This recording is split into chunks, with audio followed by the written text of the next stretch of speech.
Okay. Um, well, this is a first. I made a list. It's not really an outline. Um, but it's a list of some things that I thought, well, we could do that, put that in like a tutorial or see what happens. Um, and I went ahead and made a little thing to like pick things off the list for me because I didn't want to be too indecisive. So I decided to start with this. Okay, we're gonna use the arrange module, do something with FX groups, play with oh, that'll be interesting. And then looks like we're going to be using both of the sampler modules first. And then when I'm done with that, we'll see what else we can do. There's definitely one thing on the list I want to get to. I'll save that for the end. I'm pretty proud of this patching thing. Kind of a melody generation technique I just came up with. But so first, arrange. We have two of them, and I didn't put the other one on the list, did I? Let's get both of them out. So the JW modules arrange. We'll sit this up here and we'll just do it real quick because nothing wrong with that. So the mind meld mixer has a little section on the side here where you have the mute buttons and the solo buttons, and you can send polyphonic gates or triggers in here. So you can control these mutes and solos externally with some kind of a sequencer. And so I've got the 16 channel mix master, and this is a great candidate for having like a timeline. So there's just a couple things to consider. First off, if you're going to do this way, right click the mixer and look for mute solo CV. The default is trigger. So like one trigger to turn it on, one trigger to turn it off. And we're going to use gate high low for this. That's sort of important. Do that first. And then the next thing to consider is, let's say we have, let's turn a fade on here. We'll give a little bit of a fade. So fade works for the mutes. The solos are always going to be instantaneous. So if I click this F button, you can see it doing the little fade till I unclick. And so if you want to use fades, which you probably do, then you want to plug into the mute. But that means that let me just use a temporary push button thing to show this easier. So if I plug this in to the mutes, they it's like inverted, sort of. That, I mean, it may not be a problem for you, but the way I think of it, I'm like, if I'm clicking on something here, I'm thinking that's where something is, not where it is not. So so that's what I have this logic module here, and so we want to invert this arrange module once we get that hooked up. Other thing to think about is oh good. Okay, so like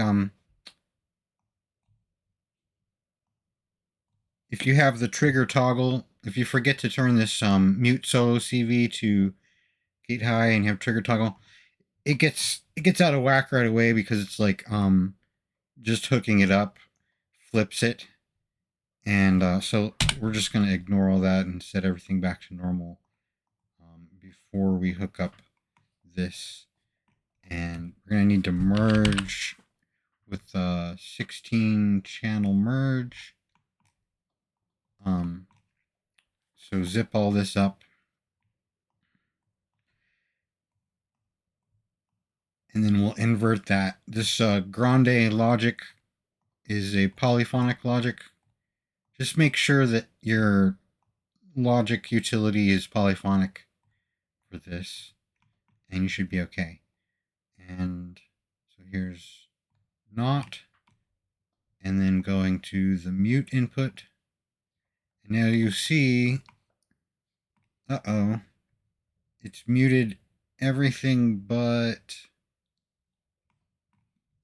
well, I was on, let me see if I reset. We have to figure out, you have to kind of like mess with it when you first hook it up. This thing may be, no? Why is it like that? There was nothing there. Let me just hook this button up here so I can step forward. Nope. Oh well, okay. This part wasn't going to be easy. So we would want it to match. Oh no, it was doing the right thing, wasn't it? Right. So this is saying it should all be muted, and I've unmuted it. Oh, maybe I'm forgetting one thing. Well, I'm definitely forgetting. The arrange module, you need to default to 10 with no input. Otherwise, you'd have to plug something in here. Because yeah. So we want to turn on. Make the first row be like the working row when you're just like, you don't want to use this all the time. It's more like a finishing touch bit that I usually forget to do. But it is nice. So let's reset. Aha. Now we step on.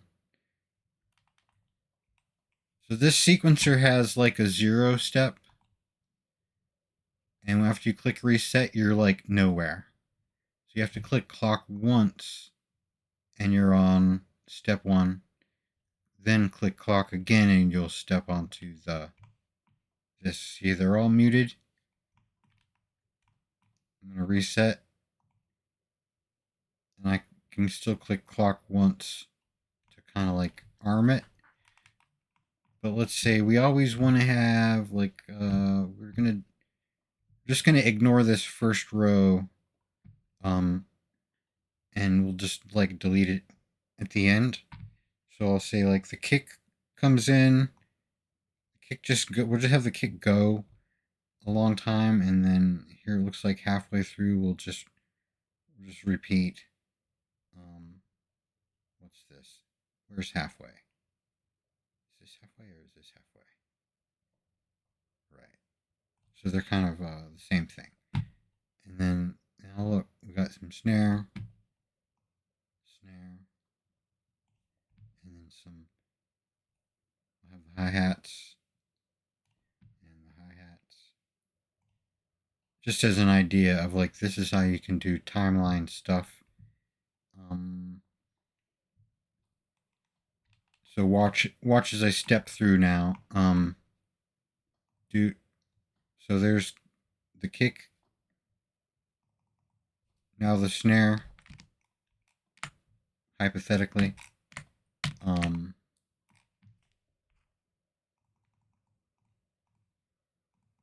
And there's track 3 would be the hi-hats. And so, all right, I'm gonna go ahead and initialize and make sure to remember to turn that back. So this little assembly is just going to sit out of the, it's going to sit there out of the way. Disabled.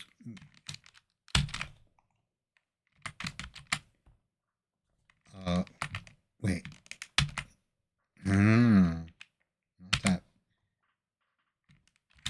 I'll put a strip next to it to disable the whole thing. Strip. Strip. STR. Okay. So everything touching the strip, I can just click off, and now that disabled this thing. So it's just sitting there waiting.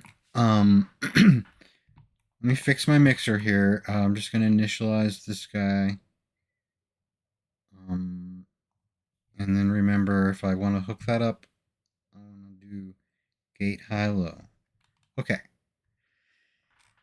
This would be an okay, this is almost like an okay template. We're supposed to do something with this according to my list. CV Funk arrange for chord progressions. Okay, so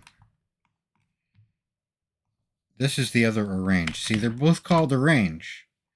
That's the reason for that detour. Might as well do both. So, you know, however you want to hook up something that generates a chord, there are a million ways. I like this. I mean, the strings module works pretty well, and you can hook up like, but that's too easy. I'm going to just set the strings aside. My preferred way is the matrix mixer, and we need to merge to go in and out of it, and then the range, and then we need to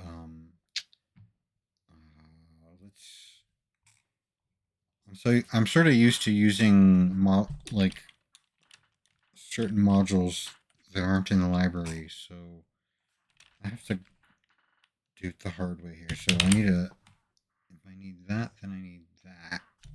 Math, and an offset. And then I need a quantizer. Let's use dictate. And then set it in, say, like C major. Okay, I'll shut up.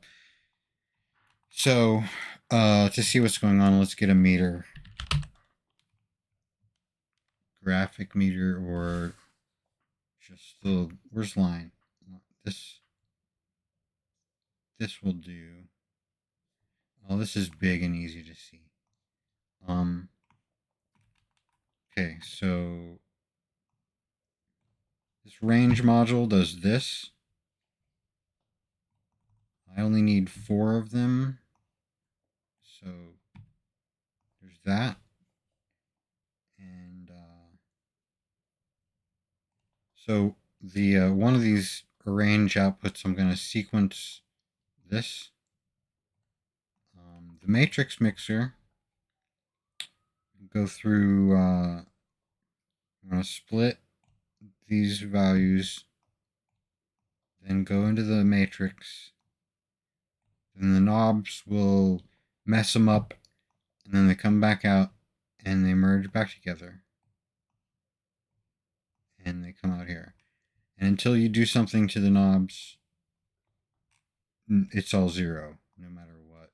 So you gotta, you can either just like turn some knobs, like, I don't do that. I just control R over it or randomize it somehow.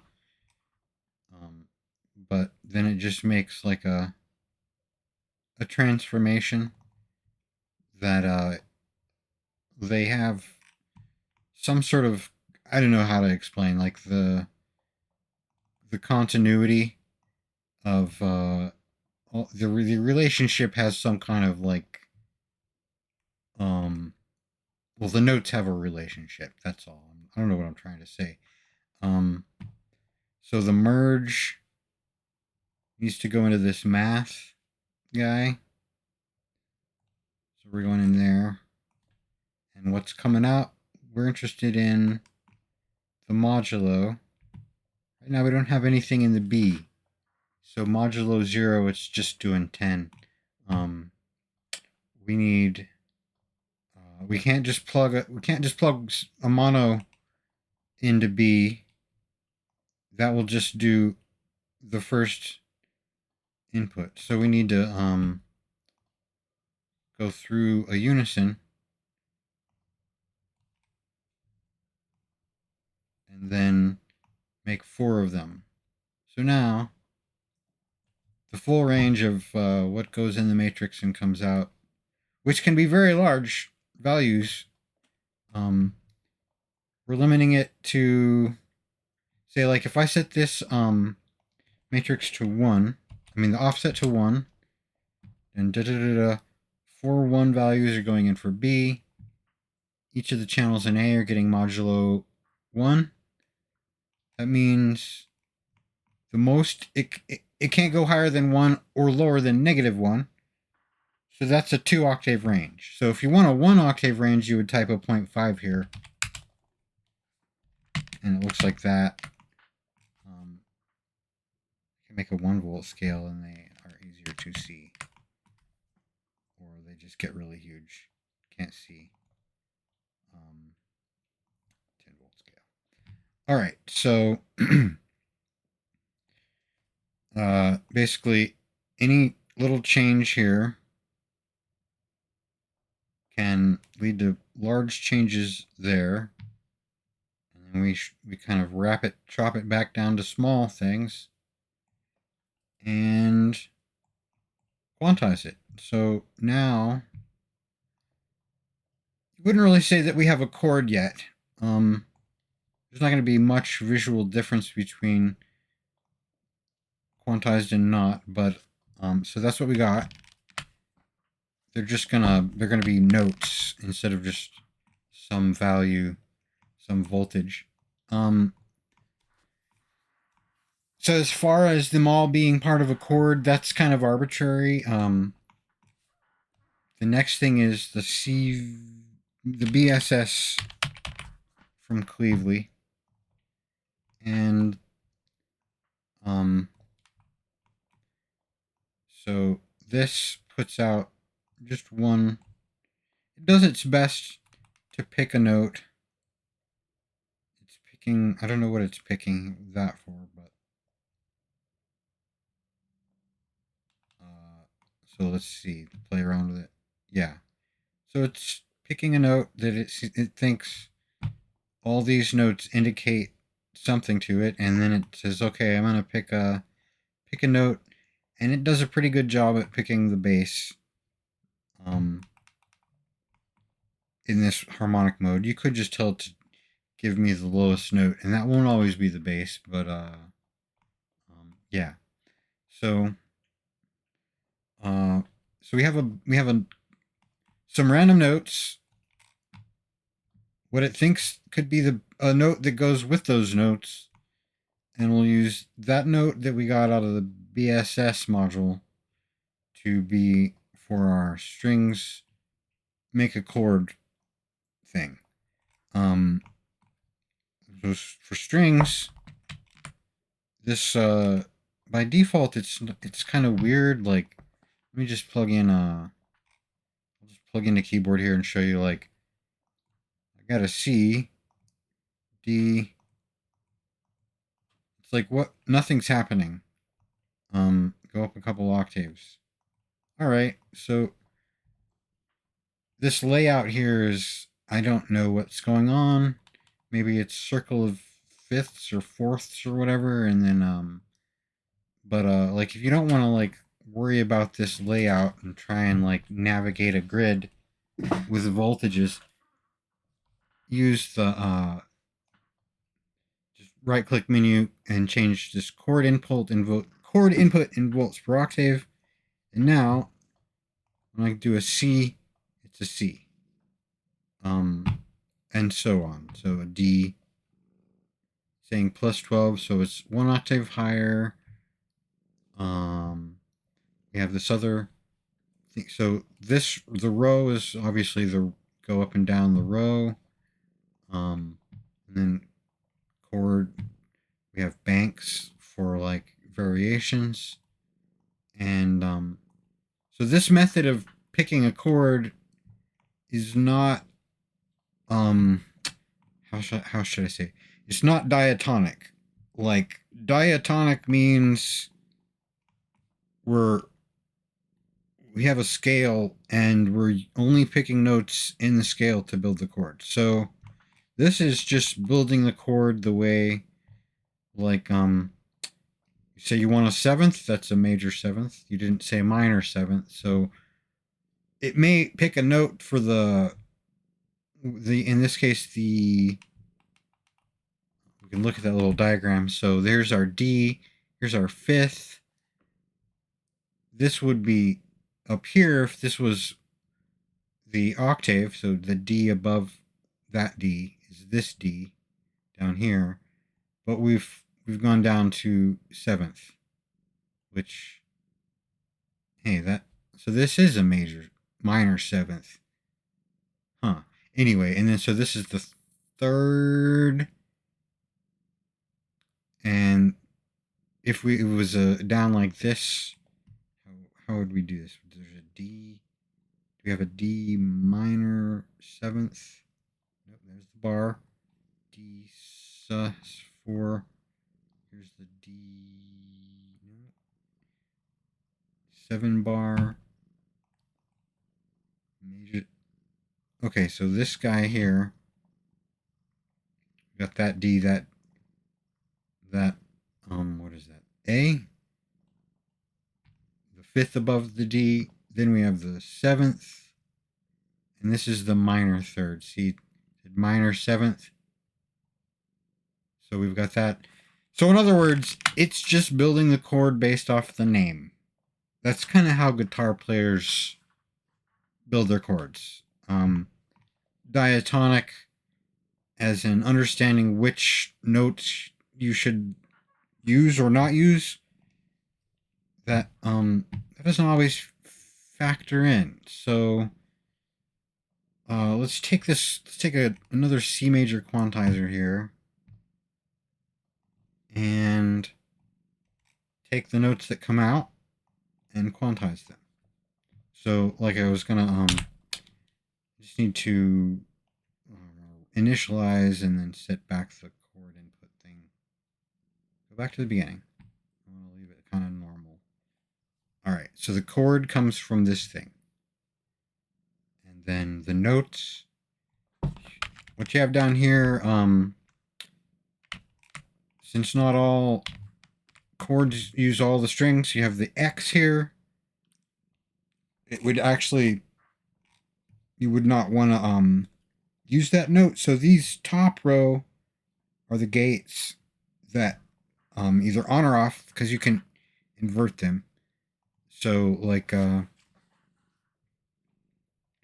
if you want to like include that in your calculations, there you go right ahead.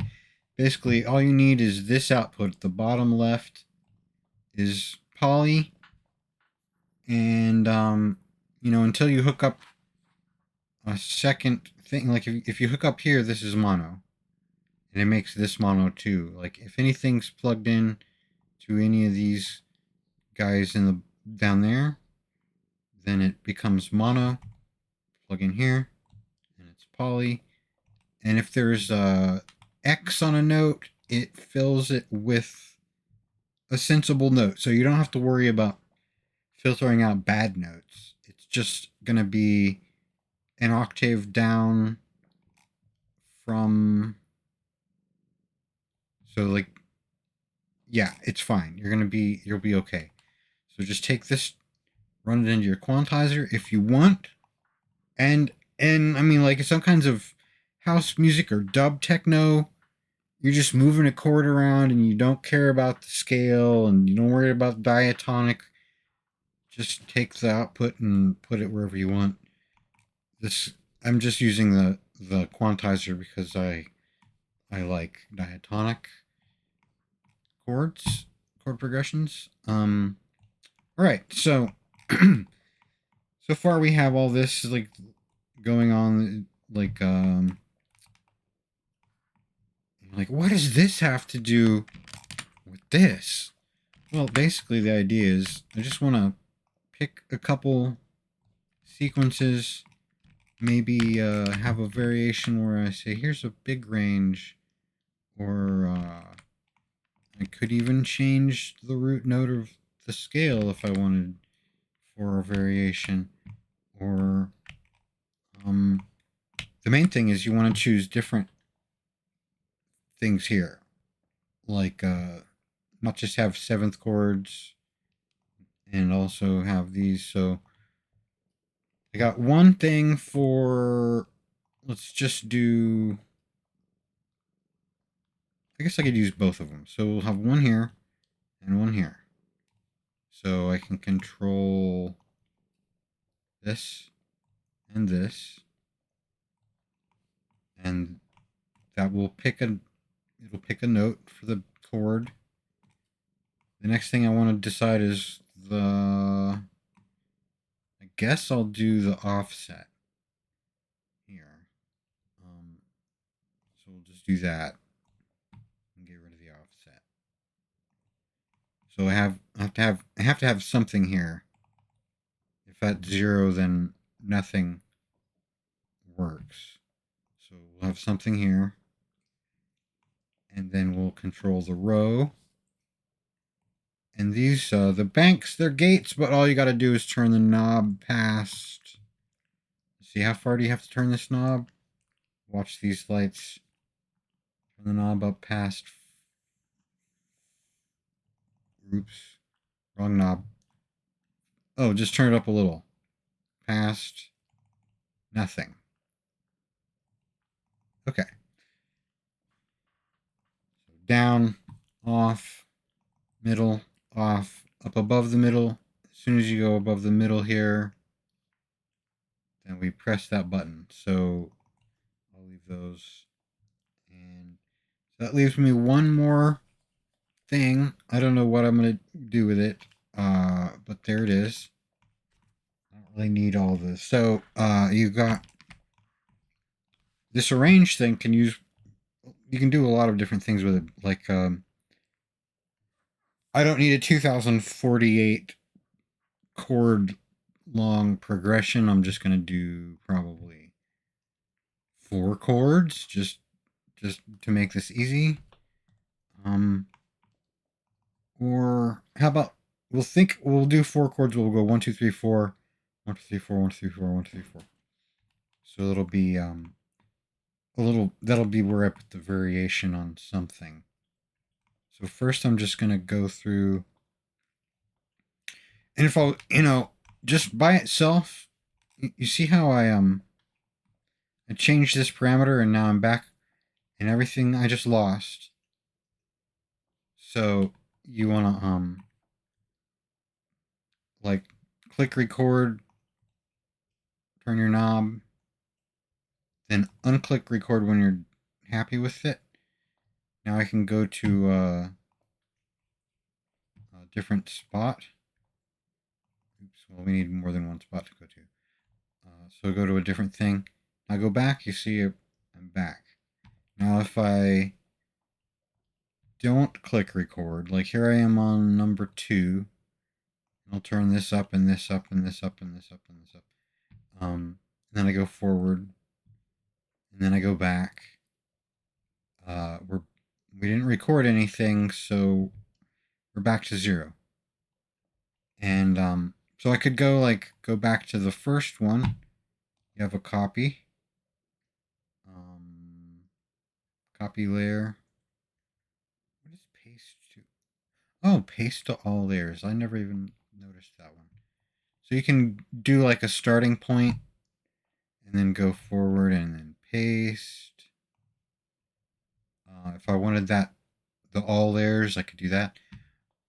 And the copy paste was added recently, and it's really nice. But I got so used to this not having copy that when I wanted, I would just use 2. So I'm going to go ahead and show how two of them is a very useful way to work because you can just so we're back to normal. We're gonna set these slots. Now we have 4 slots or 16 slots, doesn't matter. Let's do 16 slots. And then gonna hook up this all like this. Do do do do do.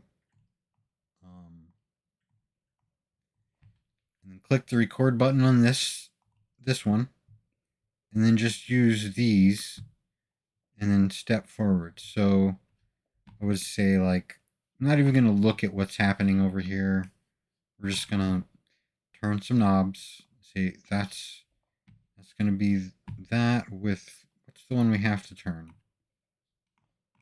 This one has to not be 0. So there's that. And these guys. Okay. Row, bank, bank. So record is on this guy. I step forward. Because record is on, we've just recorded these values in to the step already. So as soon as you step forward with it like this, you don't have to paste or go back and remember to copy and go back and forward and paste. And so I can just change like one thing. So I'm going to do that. I'm going to do forward, forward.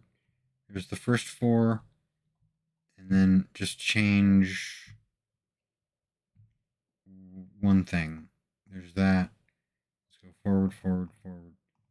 Here's the third chord. We will change one thing. Forward, forward, forward, forward. Fourth chord. Maybe we'll go. Yeah, there we go. Doot, doot, doot. Now, before you go back to 1, turn off record. I don't know if there's a setting for that. Stop recorded end. That's kind of handy if you're recording, depending on how you're recording. But so if you save, don't save with the record button on, obviously, because then you're going to come back and this one's going to have reset itself, and then it's going to record zeros into this one automatically. So you'll lose everything. So just when you're done, like if you think that's enough, just delete the first one. The helper is gone now. So what I had was 4 chords in groups of 4. I'm going to go back through and say the third of every one has a different. We'll just pick a. What's the row knob is? Here's the row knob. We're going to do the row knob. Pick a different chord, hit record, and then turn record off. And then go 1, 2, 3, 4. That's 5, 6, 7 is the third one. Okay, so here's my row knob. Record. And then 1, 2, 3, 4. Turn my row knob and record. And then 1, 2, 3, 4. Turn my row knob. Maybe I'll just leave. What is this one? What row is that? 4th row? Oh my. I forgot. That's a range of like 0 to 4 volts. So I should have had this where I can see what's going on. I just want like the 2nd row here.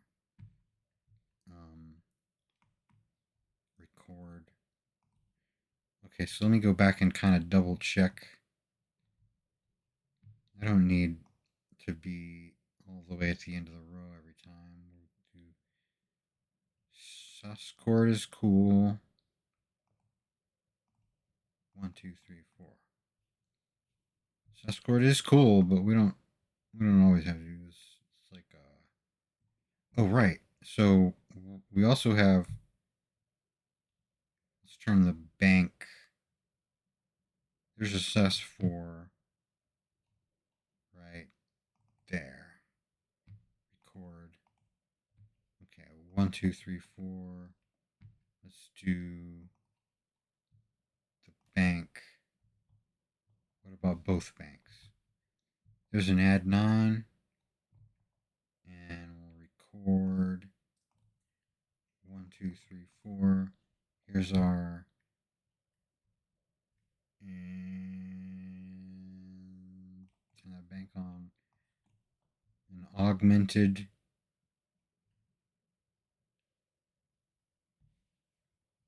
Oh well, we can just have an out. This here's our add 9 and record. Turn it off again. Okay, so now I'm gonna go to the fourth one and just mess up that the one that goes into the unison. So the modulo, I'm gonna just make it larger, so you can kind of hear what that does. We'll turn up this on this guy, record and unrecord. 1, 2, 3, 4. This guy. Wait a minute. Is that the mod? Yeah, that's fine. 3 volts. Did I try? Anyway. 1, 2, 3, 4. How did that get to be such a large value in the beginning? I don't know. Maybe I accidentally turned that knob. I'm going to make it small then. Record. 1, 2, 3, 4. Last chord, last change. There's our small value. Record and unrecord. Okay. So we'll have our divided by like 4 bars. We go forward every 4 bars. And we'll hook up the reset too. And we should probably make something that makes sounds. So how about kind of like a funky sawtooth pluck sound? I've been liking the normally I use the saws from Squinky Labs, and that's kind of like my favorite sawtooth pluck. I had never got around to trying Prodigal Son, or whatever I did when I first tried it. I don't know what I did wrong, but so this is a nice saw, super saw, detuned saw, with a built-in envelope generator, VCA. One thing I like is that you can take the fundamental out, and you get, it's sort of like a high-pitched sound. We're gonna have like anyway, you'll hear it. I do need an envelope generator for the filter, and since we're going polyphonic in, we're gonna want to sum that. So that will be that. We're gonna need 2 envelope generators. Wait, no, we don't need 2 envelope generators. We just need 1. So the output sums poly to mono left and right. Then we go through the filter. Just gonna have a little bit of a pluck with this envelope here. Short rise and a exponential. What is this? Exponential fall.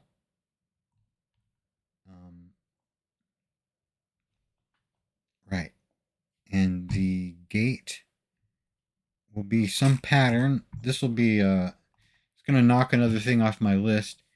My new favorite Euclidean sequencer will be the pattern. So let's do that. This one.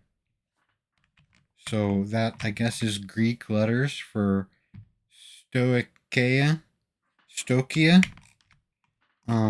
What's cool about it is it's two Euclidean sequencers, A and B, and this switch here makes you alternate. So you get like two Euclidean patterns for one if you just put that in that mode. So let's do probably 16th notes in there. Something's telling me 8th notes will be fine though. So I don't know. 8th notes, eeny meeny. Let's do 8th notes in and then mess with this. So you could just randomize it all. Sometimes I think like why not make the numbers add up to 8 or 16? So 3 plus 5 is 8.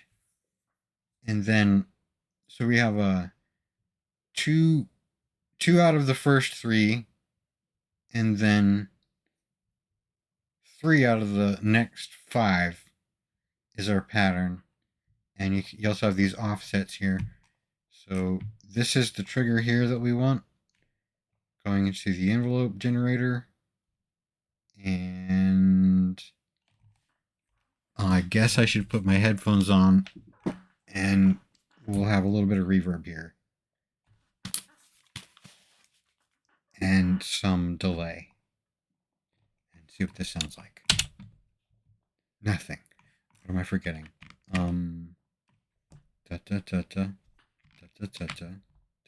Gate. Didn't have a gate. The trigger also goes here. That's what.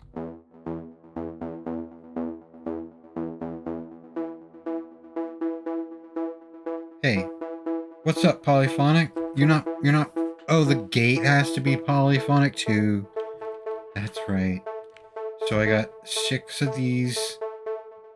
Means I need 6 of those. There we go.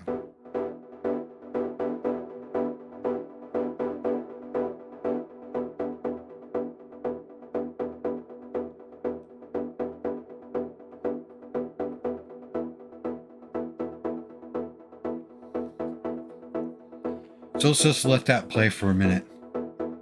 It might suck.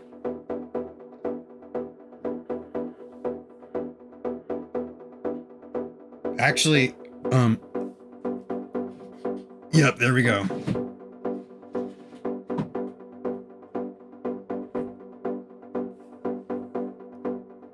And I also usually, so like, what's the deal with this complicated method is, let me go ahead and throw in the something like a background arpeggio with these random notes that we used before we even got the bass note. So these go here, 4 random notes, and I'm just gonna take 8th notes and put them into.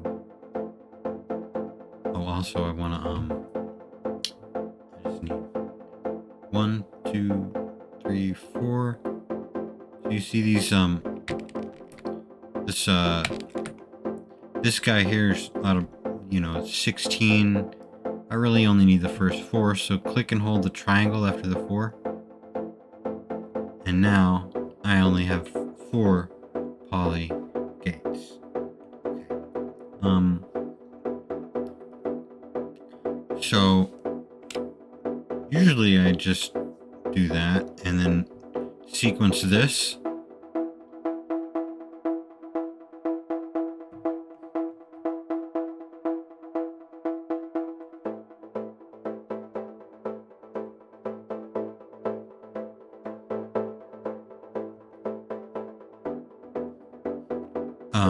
But so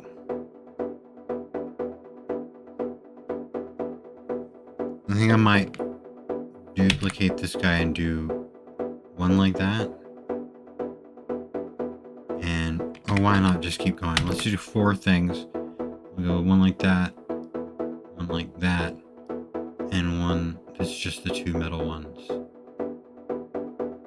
And put it through the VCV4 thing. 4. 4. 4.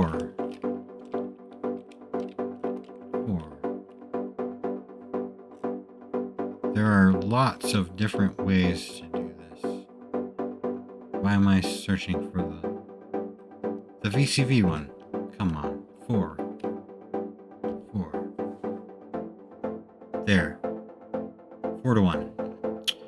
Okay, so they're just gonna all go through here, and we will change it every 2 bars. And who wants to be the? Should do the X-ray mop? ECO. How about the palette? I like palette.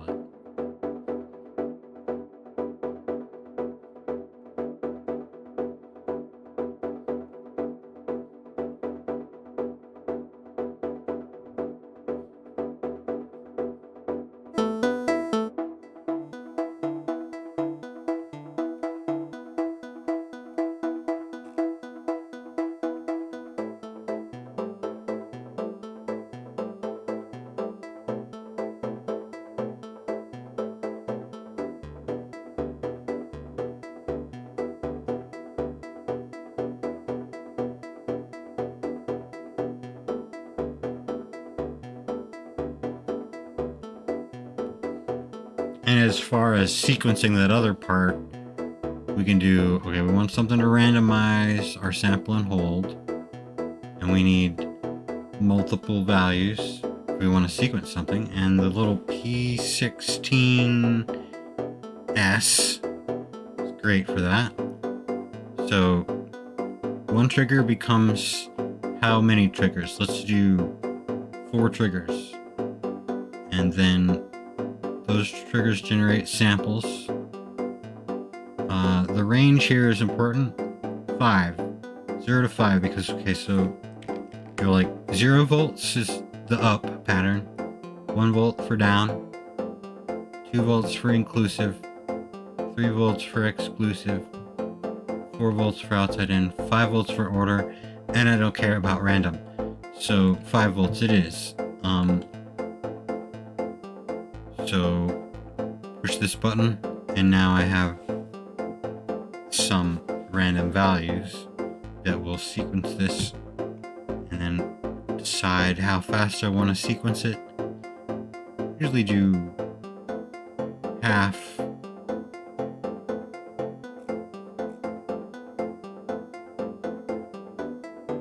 Okay, so there's going to be there's our variation.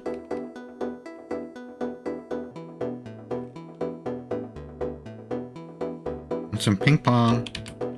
I kind of want to wash this sound out a lot. I wasn't even not really thinking about what it sounds like, more like I have a list and I want to get through my list. It's a fun way to work, actually. Like there's that I don't know if you've ever heard of oblique strategies. We'll demonstrate. You go to the website. There's a million websites. You Google oblique strategies, OBLIQUE, and it will give you some bit of advice that a musician made a game for himself. Well, a team of musicians, Brian Eno and I forget the other guy's name. So this time it says use fewer notes. That's a good idea.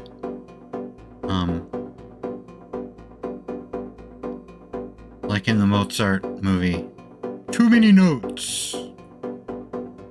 Too many notes. Abandon normal instructions.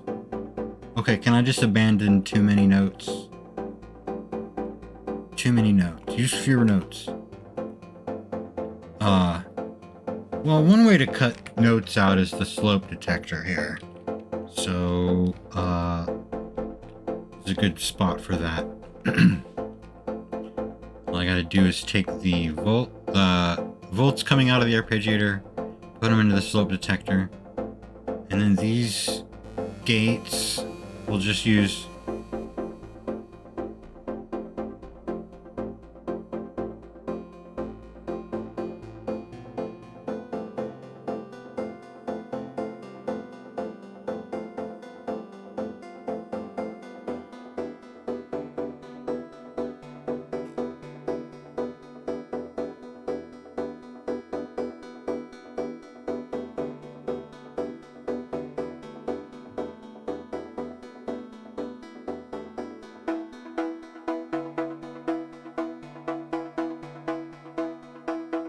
E flat suspended 2.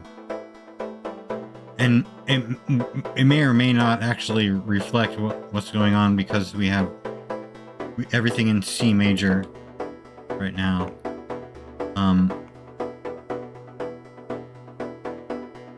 Abandon normal instructions. Okay. So the normal instructions were to do something looping with the complex or confusing sampler or simpliciter and B-gates and burst generator, and I didn't even have a plan for what I would be looping. But I might still... What would I do? We need kind of like a bass note, right? Loom... Funds... The wave dude. Here we go.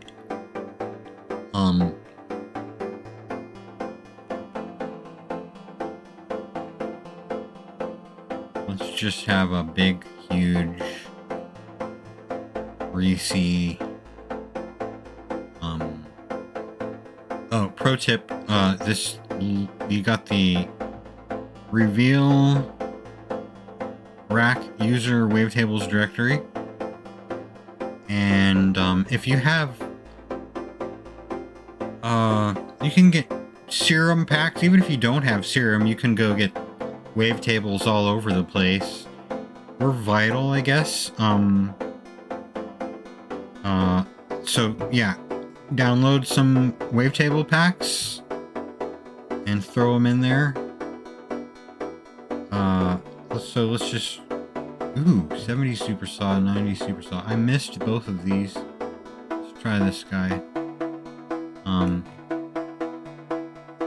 We want to detune it. And, we want to have a super saw. Everything's gonna be saw.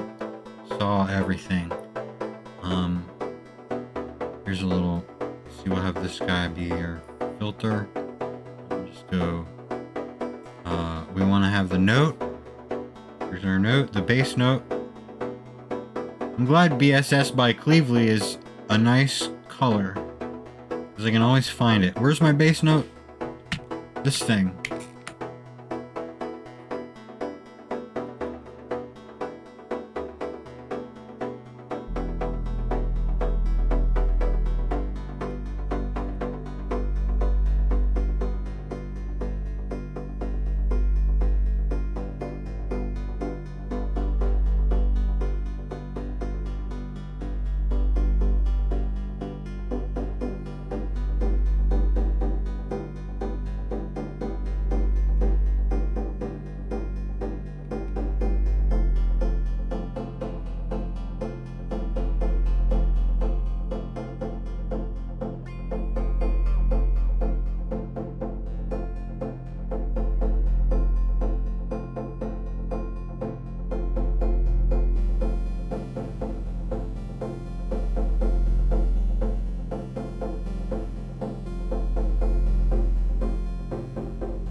I'm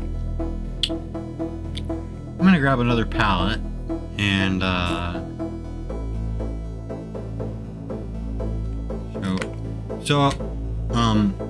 palette and the one that this is, they're both the same. This guy and this guy, basically the same, except for palette has a lot more controls and a nice interface, so I like it. Either one. So one thing that I was always frustrated with this guy, the one I just deleted, the kick drum, it's not the kick drum I was looking for. So you have the brightness, the decay, the tone, the mixture of these things. What I never really thought about, I never made the connection of like, oh, this knob, internal AD envelope, which is this thing, this is your envelope, which you're not really using the envelope because this is your decay.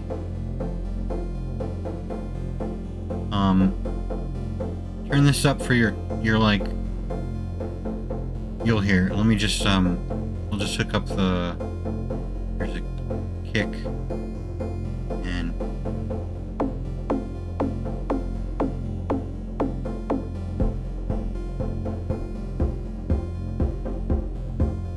okay, so changing this knob, a lot better. If that's the kick, I mean, it may not be the kick you want, but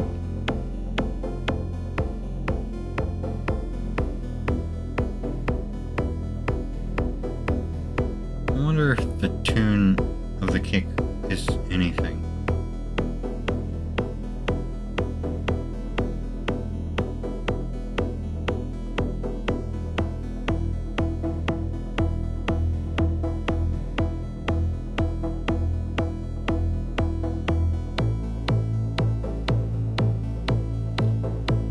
Okay, so this guy lets you invert your output. So I can take that same trigger for the kick and invert the envelope. Turn it orange. Inverted unipolar 10 to 0. So now, put that in here.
Well, if everybody else is going to be detuned, I'm going to just detune... no wait, do we? I'm going to detune this guy too.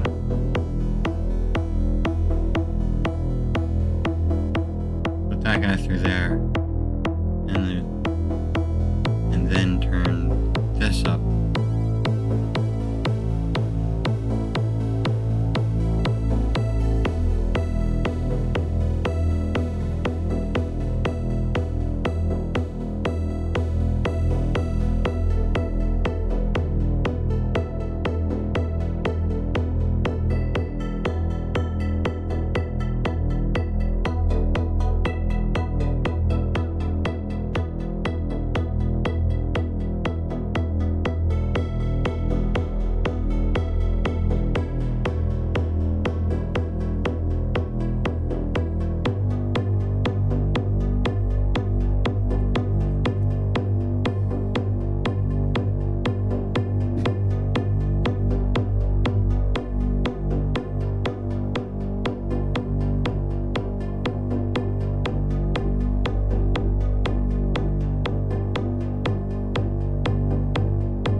snare and hi-hat. Let's see. Snare down, mostly noise. A little bit of that. A little bit of that.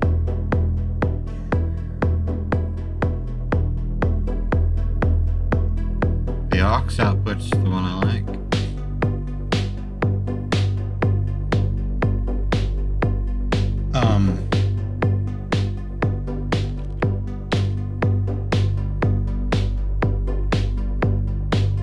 Oh yeah. The next thing on the list was I was thinking it might be helpful to point out the difference of putting a reverb here and putting it here.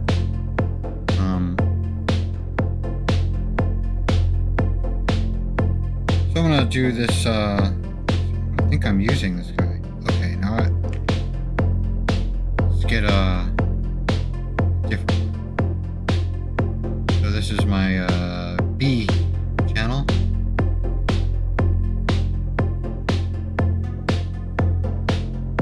And I'm gonna go with K station, which you have to update your Air Windows plugin. Get the K station if you want it. So it's sort of a very small reverb. So we're gonna give that to the snare and some hi-hat. Let me go ahead and finish that real quick. Here's our hi-hat. Default gonna be eh.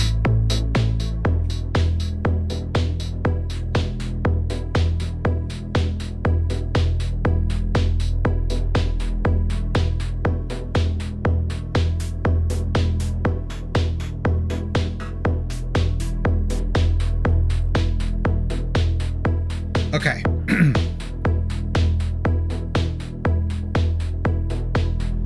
So could just turn up the B send.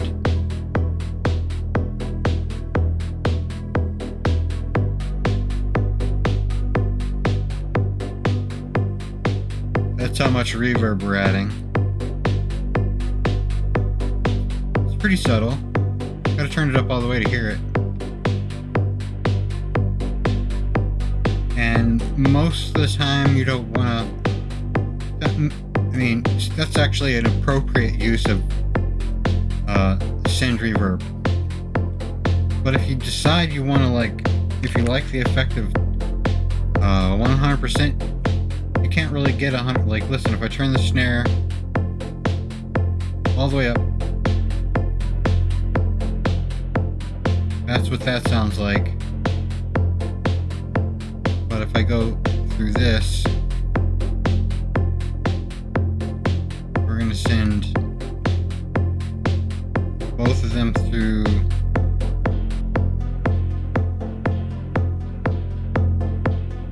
so now basically I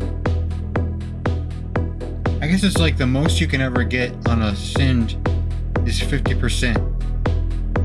You got to turn your dry wet on your send all the way up already to even get that close. So like a distortion, say I wanted more like I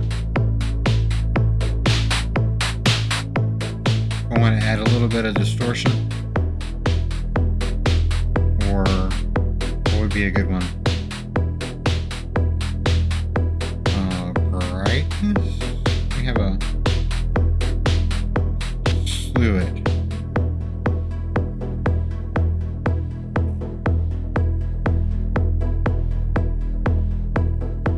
Can barely tell it's there.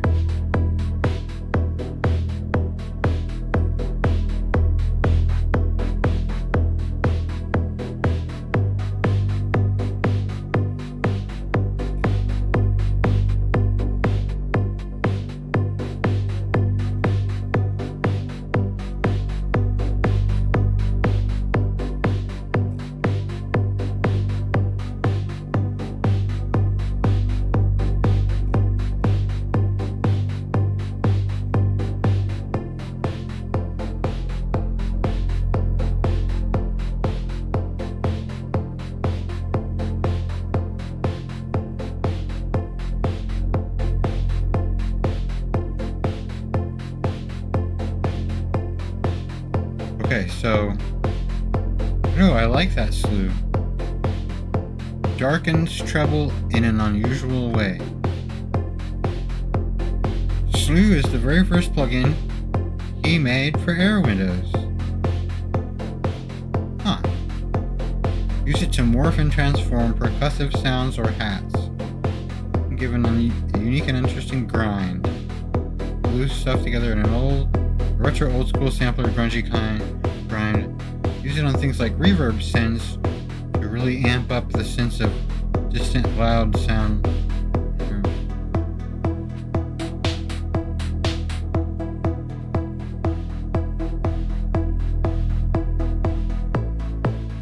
I like it.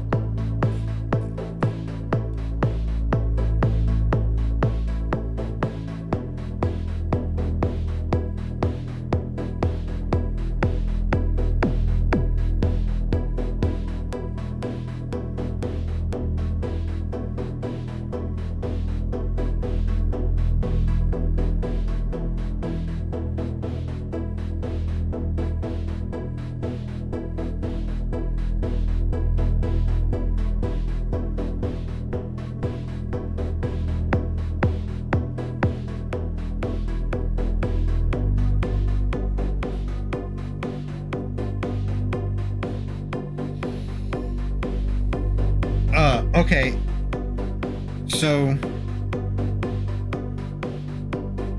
think I might make what this does, but with like this. So this switching back and forth action from the Euclidean.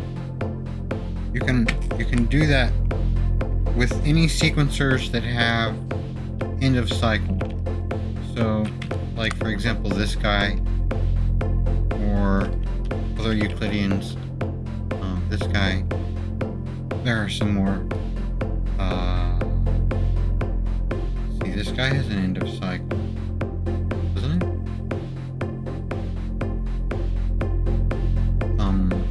Is that an end of cycle? Sphinx has an end of cycle. Quad algorithmic. I need to use that more. That's such a great sequencer. But so, I mean, it doesn't even have to be a Euclidean sequencer, just sequencers that have end of cycle. And so I've got these two just to demonstrate.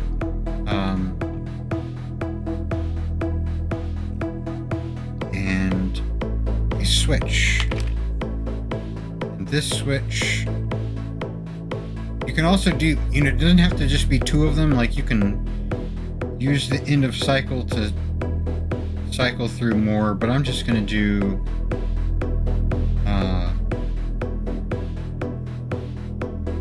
back and forth with the switch. So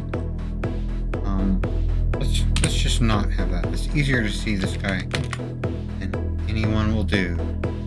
Okay, so let's hook up the clock.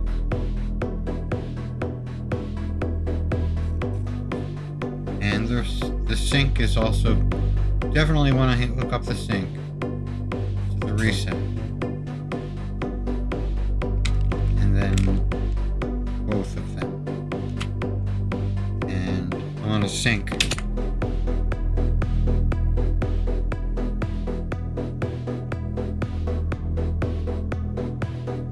And while we're thinking about it, we'll just sync anything that has a sync, because I could hear that was different. Well, the arpeggio way, I don't care. Where's this guy? There we go.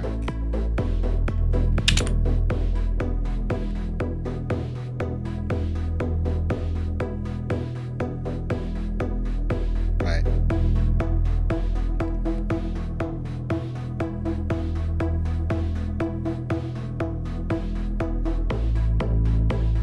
So what we're going to do is we're going to take the out into the switch from both of them, and that will go as we switch back and forth. Something. I'm going to decide what. But the end of cycle will also go in here. And that comes out here. So where should it go?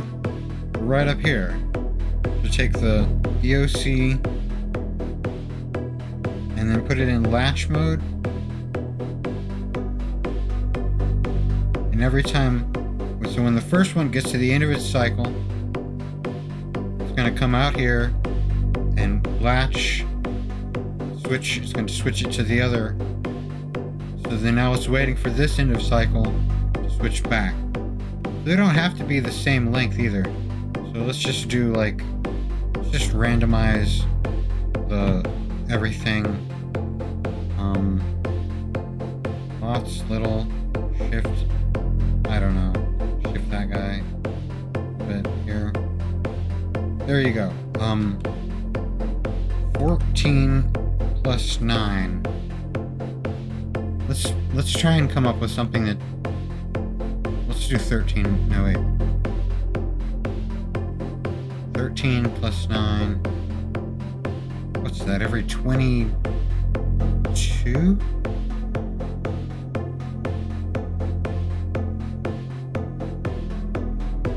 So if it was 13 plus 11,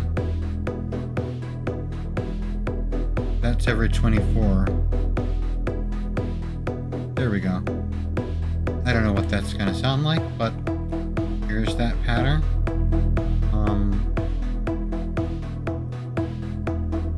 I do another one of those things with the sample and hold and cycling through it. We need a button to randomize. Button turns into however many things we want. Let's have 8 things. And the P16 to cycle through them is going to be that. And this is going to be, I guess, 0 to 10.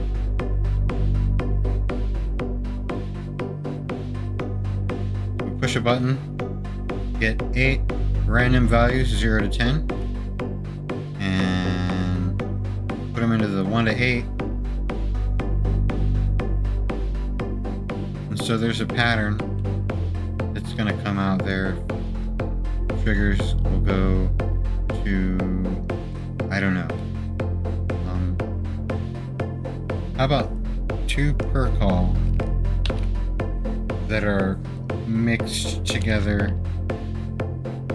Wants to, I don't know of any 2-channel mixers, so I guess I'll just use this one. One here and there. And I'm going to randomize, just kind of just pick a little bit of some of them more, some of them less. That's probably good. Go to the mixer. I'm going to want to add some things in the middle, but yeah.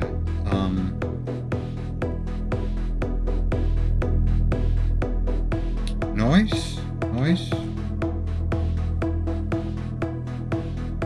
Here's the noise plethora.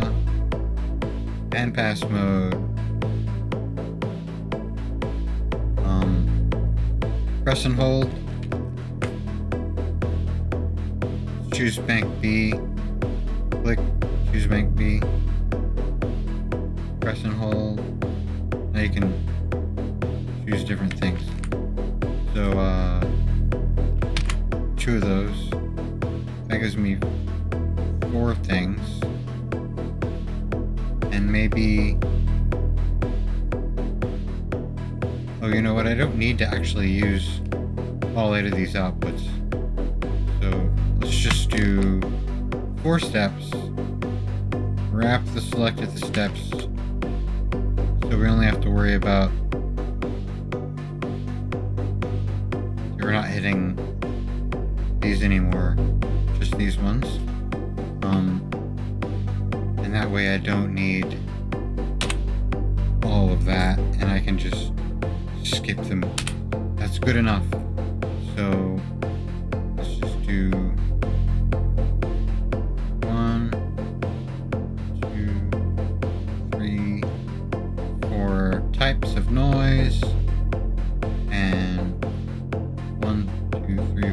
triggers.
I don't think I doubt it does exactly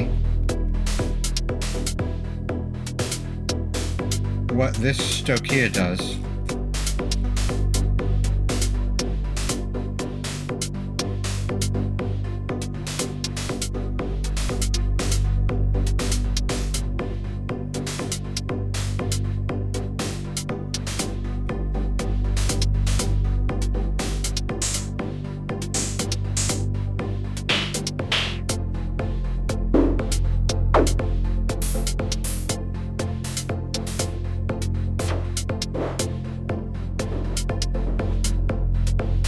Okay, more fun stuff, how to glitch it up, or, well, before we glitch it up, let's kind of like soften it a little bit, not like that slew, but just sort of compress it a little bit.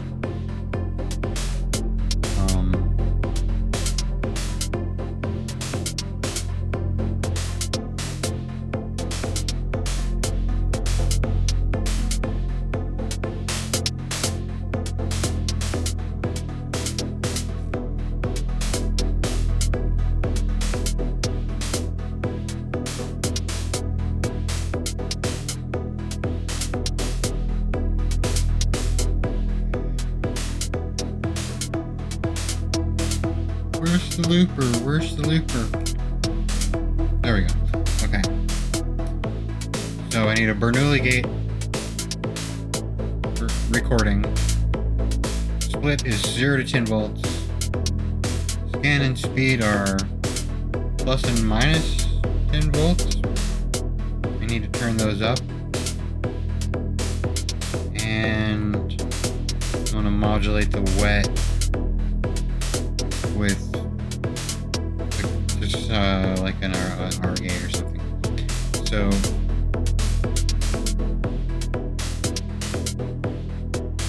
my Bernoulli gate. Actually, I might just forget the R gate and just use the Bernoulli gate for everything. Where's that Bernoulli gate? The big Bernoulli gate. There we go. So what do we want? Make the fastest be that one, and then just go doot and doot. I think that'll be enough. Put this one in.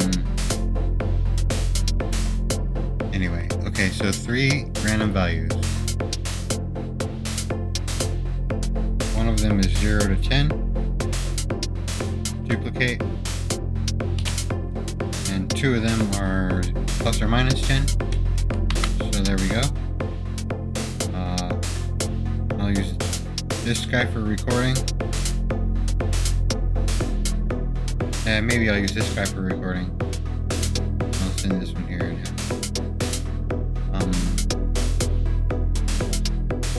That's our split and our scan and our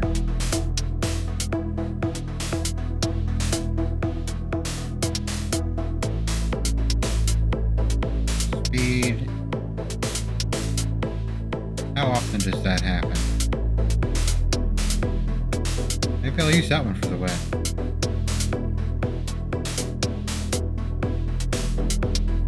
I'm gonna have it dry, except for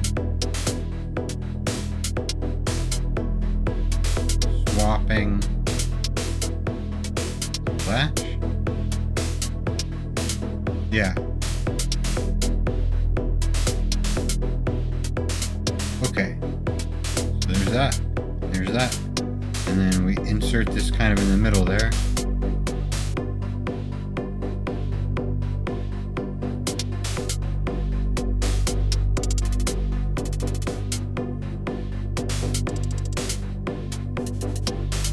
Yeah.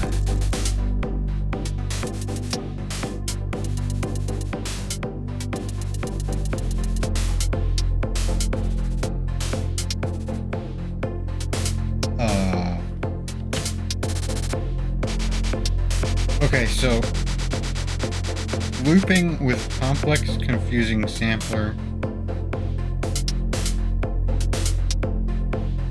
Let's do that. So the simpliciter is a lot more.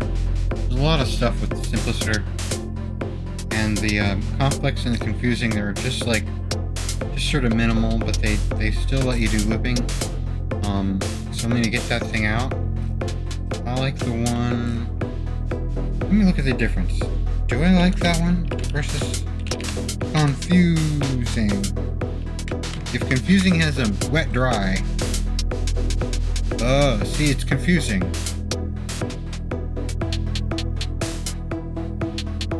Mix, right? Sound on sound. Level. Empty. Let's just, on second thought, let's not go to Camelot. Let's just do this one.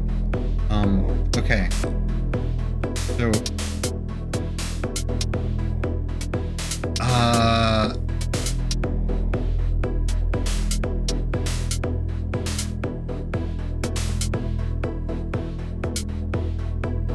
deciding. Decisions. Well, I don't need... See, the thing is... Well, we'll just do mono. It's okay. We need stereo. I was trying to think of what I would do to stereoify it.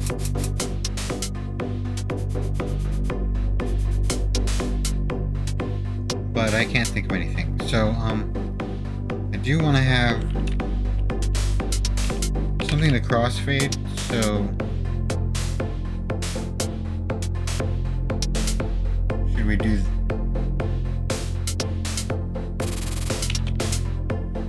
there's that kind and there's that kind. Maybe just in case I think of something stereo to do here.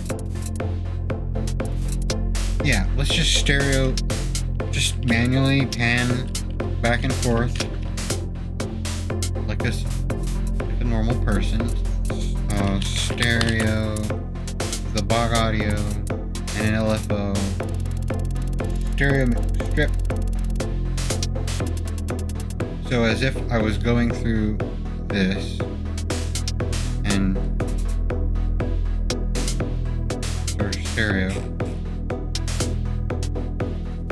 Like some type of chaotic LFO. Someone small and chaotic. I don't think I've tried this one. What's your range? Okay, so pretty sure I've done something to this that's not. It's not default. I saved it with probably the level turned up. Yeah. The default is this knob is down, so you gotta turn this up. So anyway. Perfect.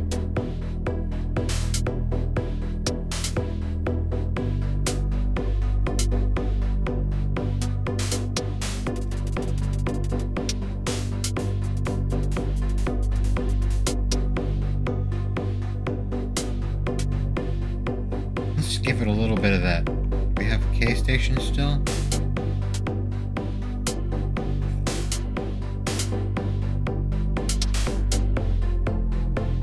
Okay. So that's our dry. I mean, it's not exactly dry, but it's not our looping. And we're also going to take those down to this inputs of this sampler. And then what comes out, go here in channel 2. And right now there's nothing in channel 2. So if I fade this knob over, I don't hear anything. But we'll fix that. So basically you just push the button. Now, obviously, you want to push the button at the right time to start and stop. So that's what this buffers gates thing is good with. I'm going to use B gates and a burst generator. I know there's probably a better way to do this, or maybe there's not. But so we're gonna take the start and the end,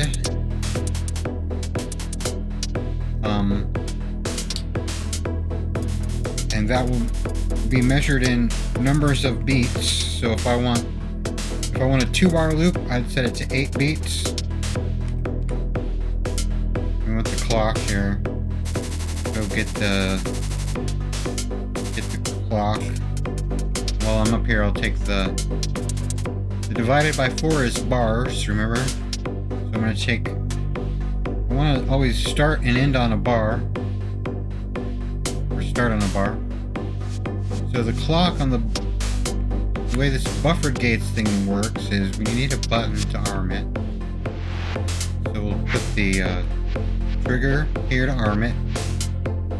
And then we want to trigger the trigger. When we push this button, it'll arm it, but then it won't actually trigger until this clock. So it'll always send this trigger on the start of a bar, and then this trigger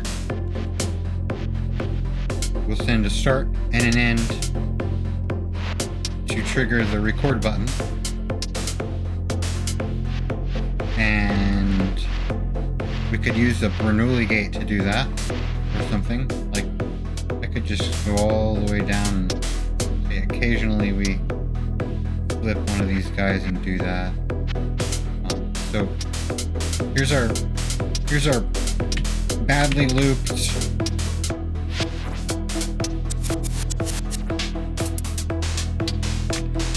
do some weird stuff with this.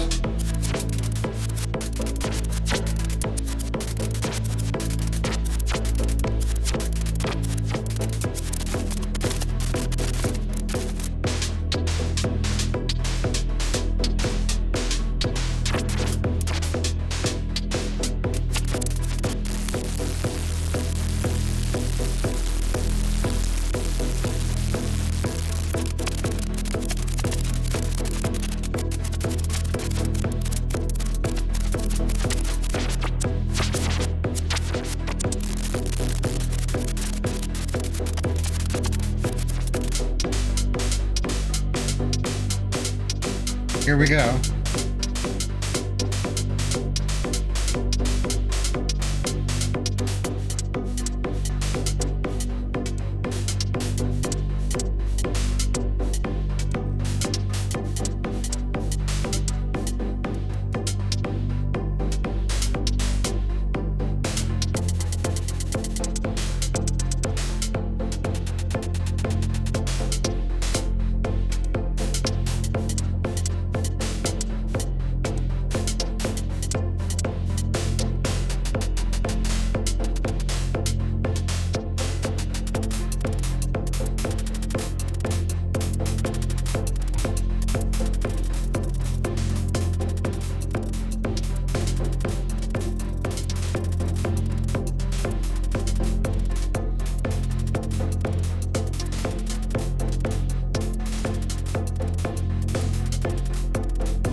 and then it picked, I don't know, it went ahead and just it randomly picked auto chopping with simpliciter. So we're just gonna keep going. We're just gonna keep screwing this up. This is the big one. And one thing I like about it is it has this gated record mode. The only it really doesn't make that much of a difference. It's just whether or not you hook up. Like, you can just have a gate that's like this duration gate. When this thing is running, gate goes high, and it would just record. The other thing that's nice is you have a mix, so you can listen to your input.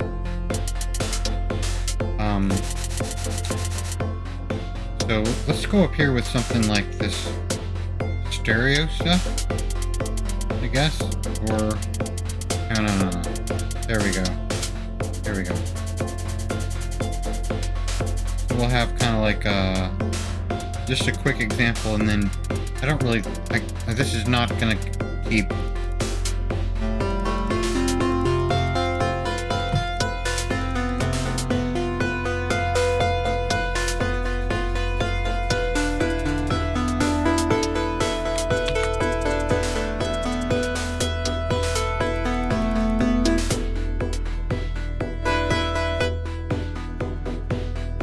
Why so loud?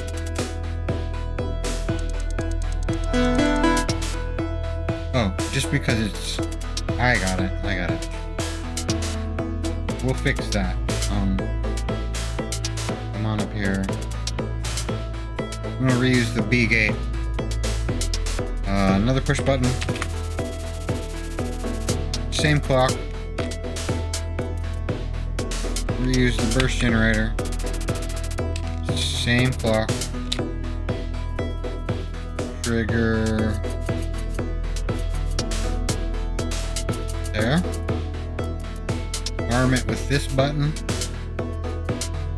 Trigger comes out, starts that. We can come up here. Oh, I already had a burst generator. Right. So here's my input. Here's my output. We can come over here. And if I have gate record mode checked like I do, then I can just hook the duration right there. And then when we do this,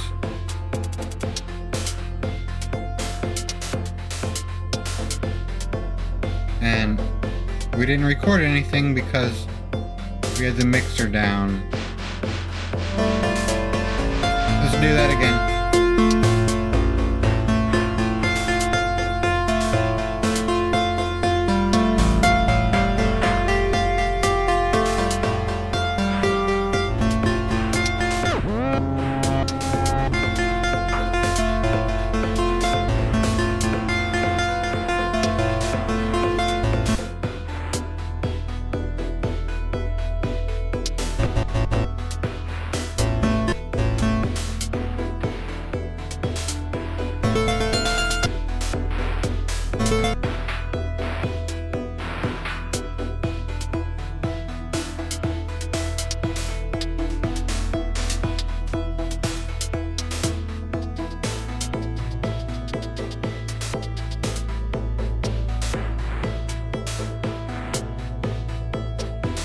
Oh right, yeah, auto chopping. I was just gonna try something else. So let's make the start be there kind of like occasionally on a divided clock, just to sync it up. If we mess it up, it'll synchronize like every now and then. Oh great. And the gated mode means when that gate is low, it goes low again. Actually, I'm just going to leave it going.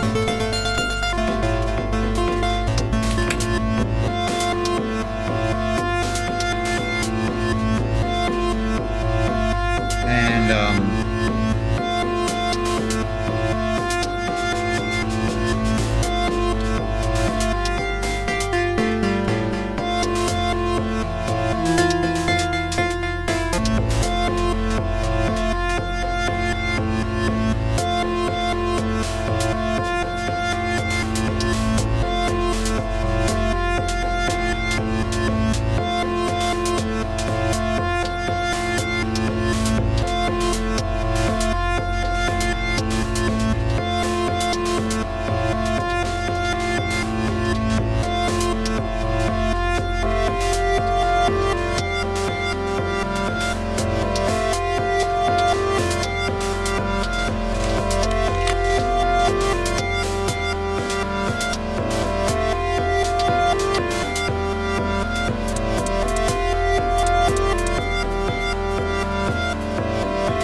I just put a strip next to this state and hot, and then a blocker, venom blocker.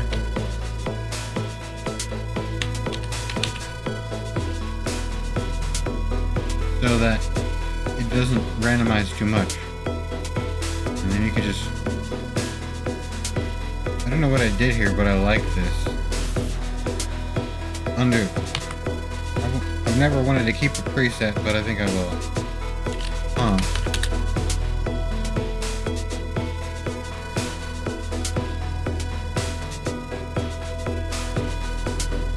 Okay, you just randomize.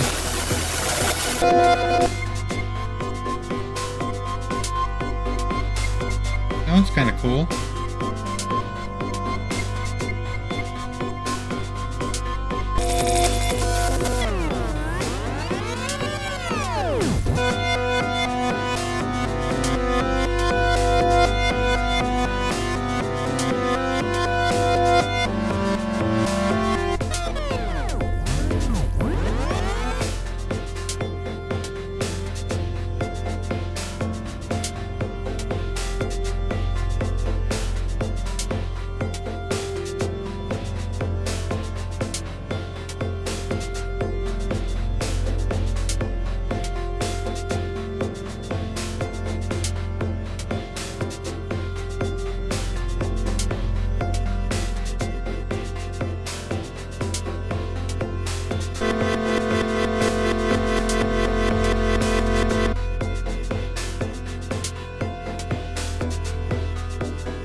Well, starting to get somewhere.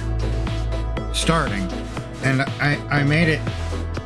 I made it through the things on my list. Next thing. Oh, I already did that. Glitch with Satan. Yep. Oh, good. We finally made it to the thing. It was the whole reason. It's too good. That's why I had to hide a bunch. Had to make a bunch of noise so that nobody but the worthy would. You know what I'm saying? Can't just go giving out everybody's free sauce. SIPO. Okay. So serial in, parallel out, which is, I believe, let me get a range and test this. If you only have the, well, not got a range, a sign. The sign, they have very similar functions. And tails, the first time I tried it, I used tails and it kind of worked, but I was like, how can I make this more better? And you can hook up a bunch of tails and merge and split and stuff. Let me get a meter out here, show, and kind of demonstrate one bit at a time.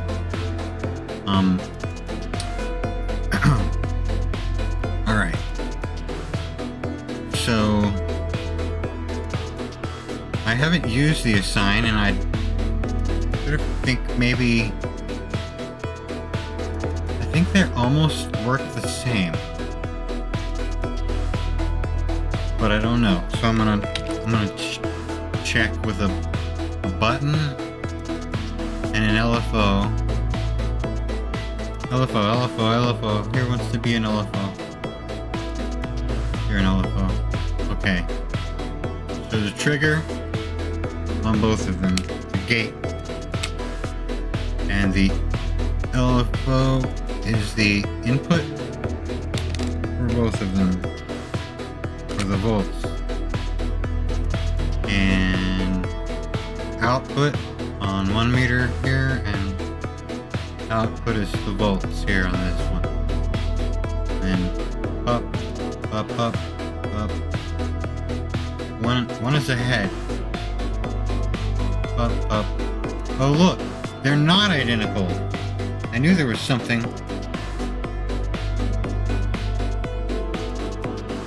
So you see what SIPO is doing? It's a shift. And that's cool, that's what we want. We want the SIPO.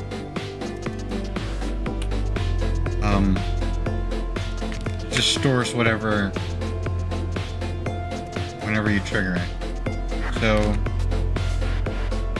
we're gonna take that. Where's that bass note? The bass note. Well, really, it's not directly in, but we're gonna trigger it like with the pattern. I'm just gonna use eighth notes, but that's another thing to play with. When we change, you'll see the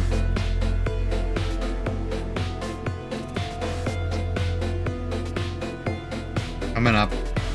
Oh, you can't see very well.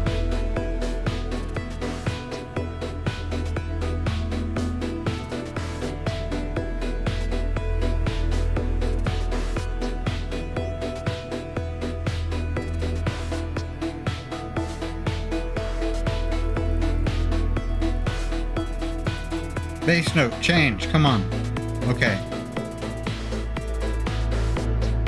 Alright, so that's what our bass note does, and it's kind of like in very narrow range. So one of the first things we need to do is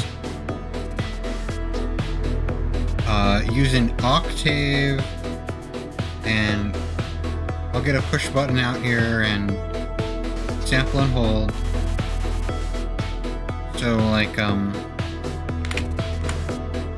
we're gonna use a random sample to decide what the octave module does, and by default -1 to 1 it's almost never gonna do anything. See?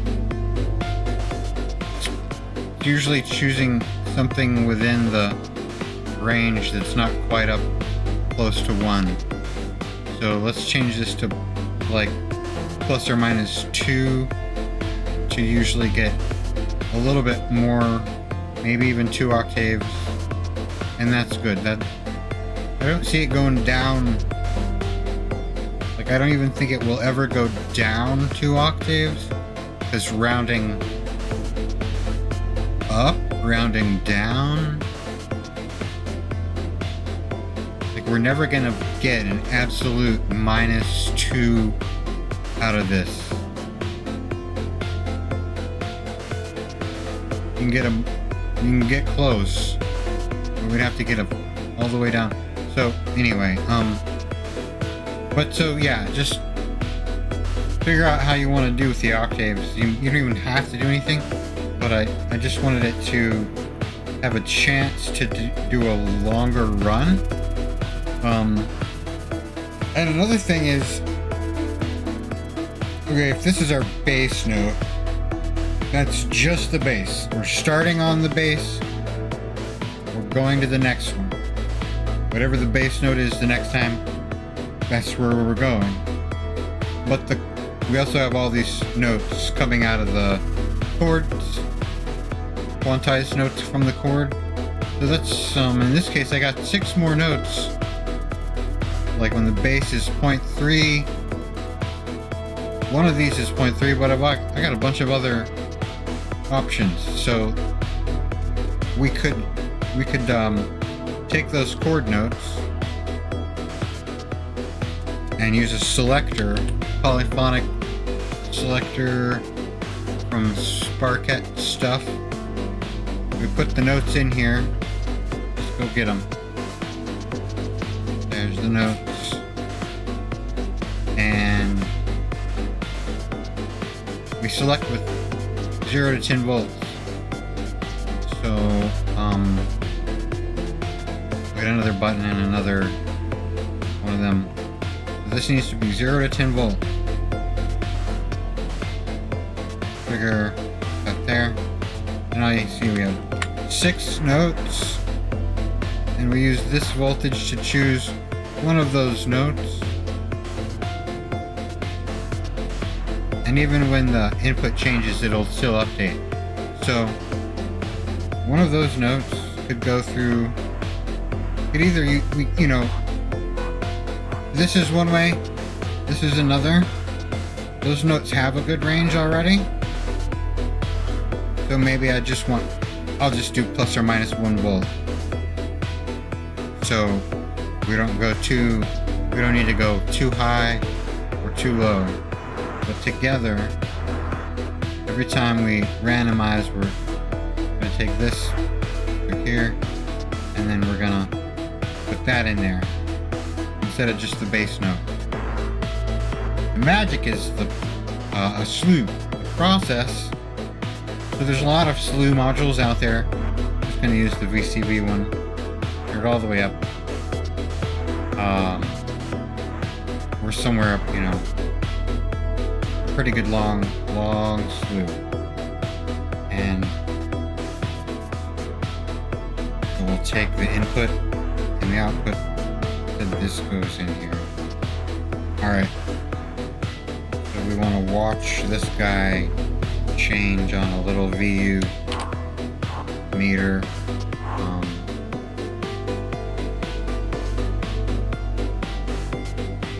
There's the range here.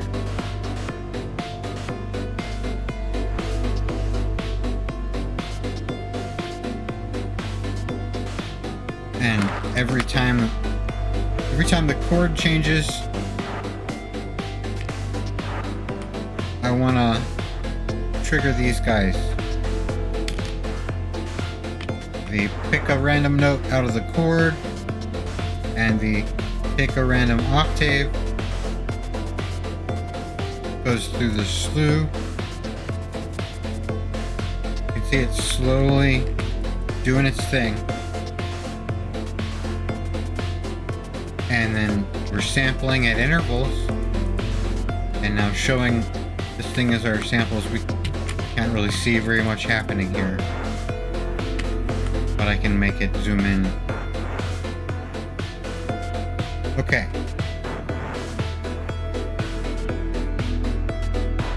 So this, I quantized before or quantized after. It's up to you. Let me get one of those quantizers. C major. So if I do it after, the only time it's going to matter is if you're actually changing the root note or mode of your scale that you're quantizing. And before, you'll still be hearing old notes from the old scale. And if you put after, you need to make sure you have a polyphonic quantizer. So either way, I like the idea of maybe trying. I mean, I don't have any scale note changes here, but I could, so I'm going to do that. Let's go through the quantizer. And now, some more stuff.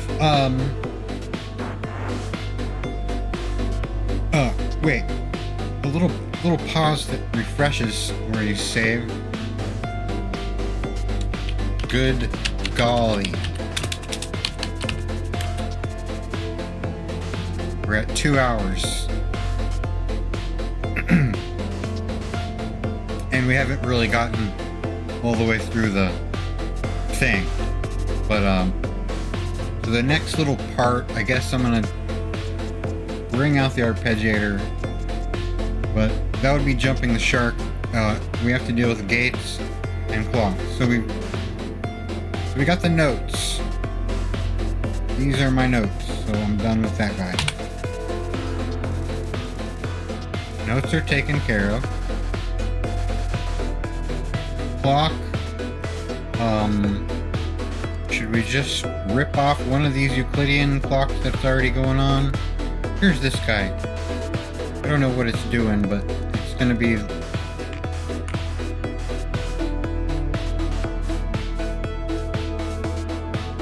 I was kind of hoping it would be faster. But oh well. Okay. So gates. This will let us see the gates. This will let us have the gates. Okay.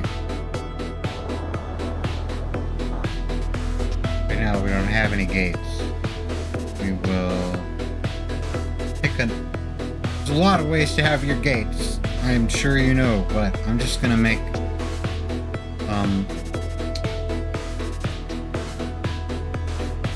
G32 to it. I don't know. That's split second decision, I guess. So we need to get a sample. Full range, plus or minus 10 volts. Put it in the G32. Now every time we randomize that, we get a different pattern of gates. Sometimes we have lots of them. Sometimes we only have a few. Anyway, that's our arpeggiator pattern. So it's saying, on that thing I just deleted would show off of what's going on metering.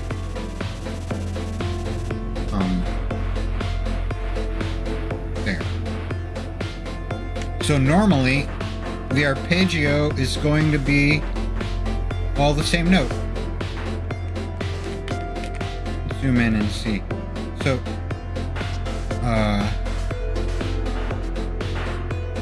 well, that's zoomed in too much, but get the idea. So, if the what's this called? The shift register is all full of the same note, and the arpeggio, the same note's going to be coming out, no matter what. But whenever there's a difference, as in transitioning, like right now we have some different notes. So there's like, see, these notes are filling up at any given moment we have one or more notes in the shift register, and then the gates are picking which notes the arpeggiator uses. And so we should be ready to hook something up here. One more thing I would probably want to use the slope detector, where that way we can kind of see. Okay, so sometimes we can see that we run out of. If I speed this, this is a 10-second slew, so I'm gonna just make like a fast one. And you can see nothing happening for a long time here, and then whenever the chord changes, it starts happening again. Right. So, I tested the slew with up to, like, you want to randomize the speed of the slew. It might look like it's not moving. That probe, though, you can see what's going on. So here's our value that comes out of the slew. And we're going to put a value in also for the amount of slew. So if I've got this knob it's already turned all the way up. And then I want to turn this knob here up, make it slower. It will not look like anything is happening. See, when you get to 10 volts, stops. Come down.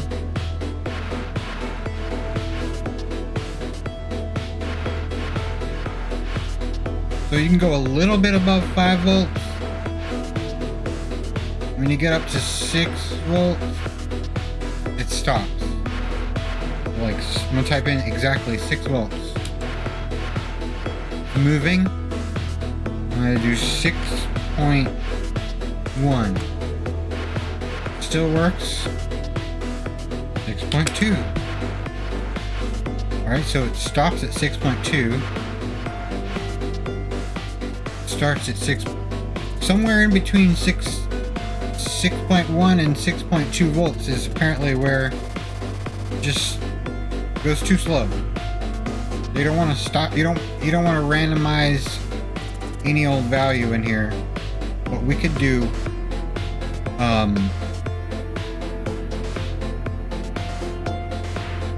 let's say we could, if I do plus or minus 1, it won't get as slow as I want. I want to actually get a little bit of these slower values, right? I don't really want to go slower than 1 second. But let's say I have that knob turned all the way up, and I subtract 2 volts, and I'm randomly picking values up in the range of 2 volts. Nah, I'm gonna just subtract 1 volt. Minus 1 volt. Plus or minus 2 volts. So it's gonna be, it will end up a little bit more down in here, in that range. And anyway, every time we do this, we're gonna randomize that. And who else randomized? This guy. There we go.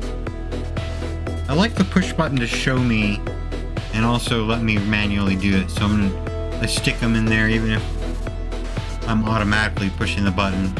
It still gives me a spot I can push right down here. Okay, so this goes in there. Minus 0 becomes minus 1, minus 7. Okay, so what is our slew? Come on. Okay, good. So different speeds are happening.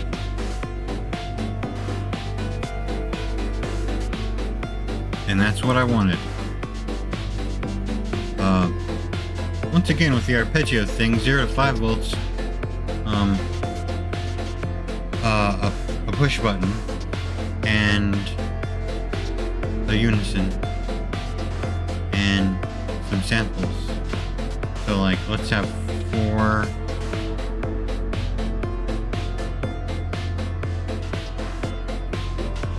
This will be a complex arpeggio pattern.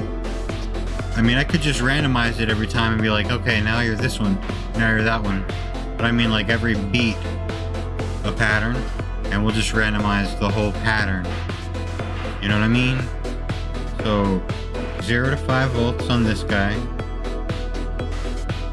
The P16 here. This guy needs a clock. I'm gonna do every bar.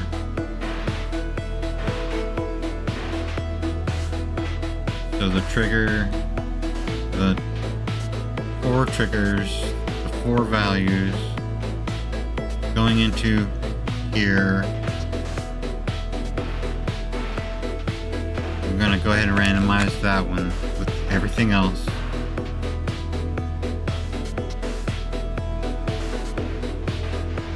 So there's our little arpeggio pattern control.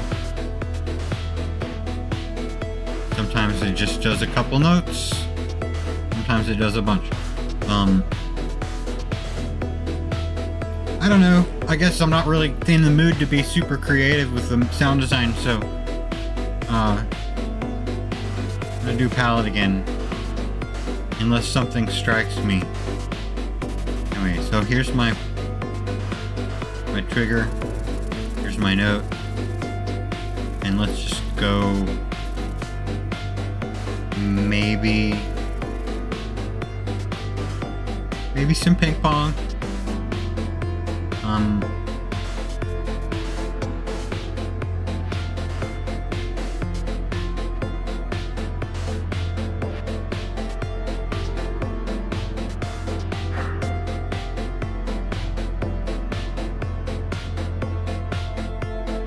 Trying to think, what else do I want to do something with the sound.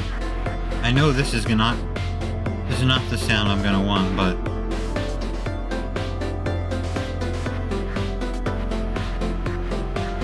oh, but listen to it already. It's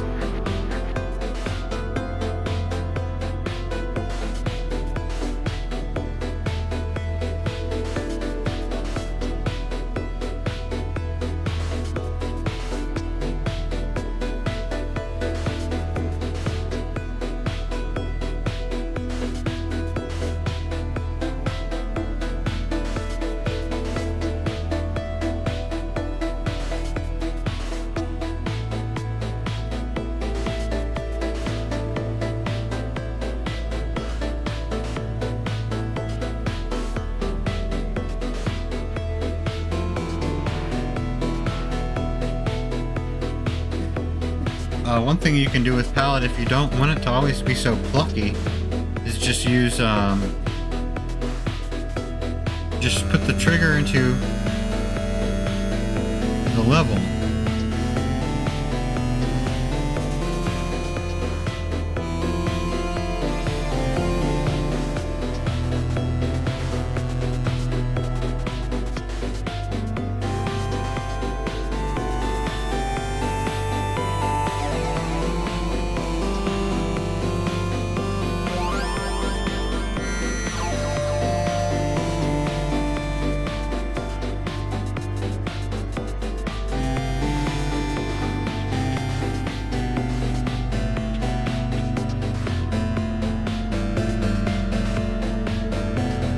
So there, now you got yourself a little virtual keyboard player that doesn't really repeat very much, but it kind of just improvises. This monstrosity. I'm gonna get rid of these parts here, and this whole monstrosity I'm rather proud of the concept. I mean, there's a lot of things to mess with, like obviously the clock. Look, we've only got one note going on right now, and then the this clock, the other clock. So, like I was thinking, okay, I got the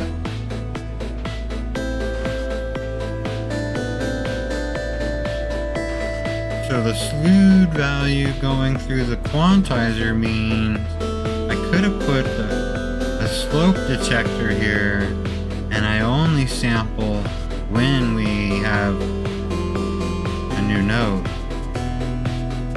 What do you think?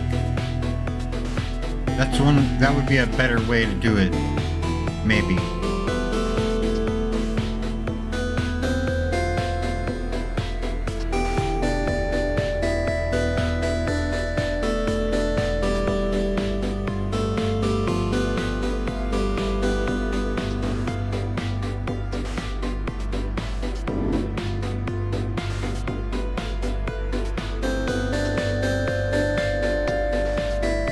Whatever. Oh well.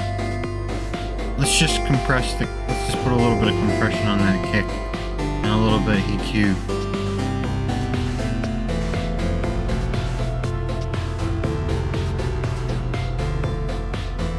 EQ then compressor, compressor then EQ. I don't know.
I didn't even try any other names. I literally picked the wavetable because I liked its name and didn't even think about what else. Actually, I like this one.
What happens if I hook the trigger and the level up? Where am I gonna get a trigger from?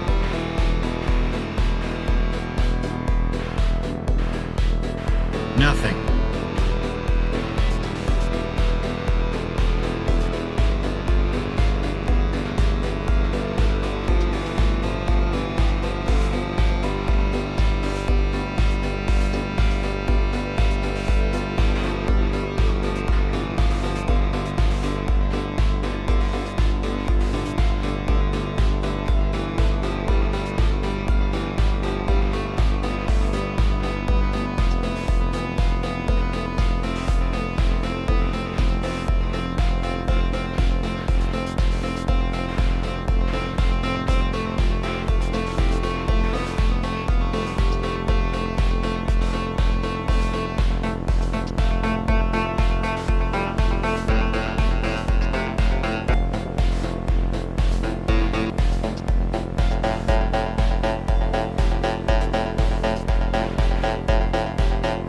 Grind app it is.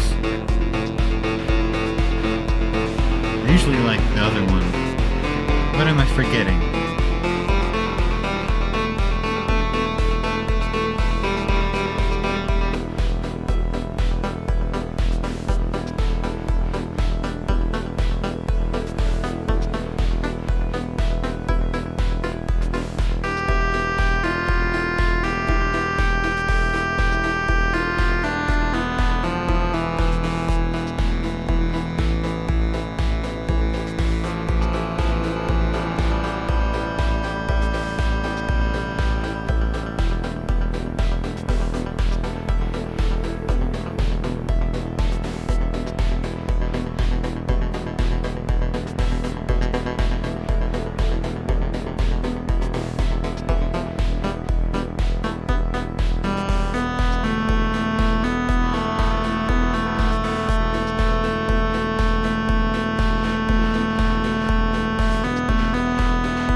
Good job, random number picker. What do you have to say next? Oh, I already did that. I already did that. I already did that. I already did that. Oh, damn it. Alright.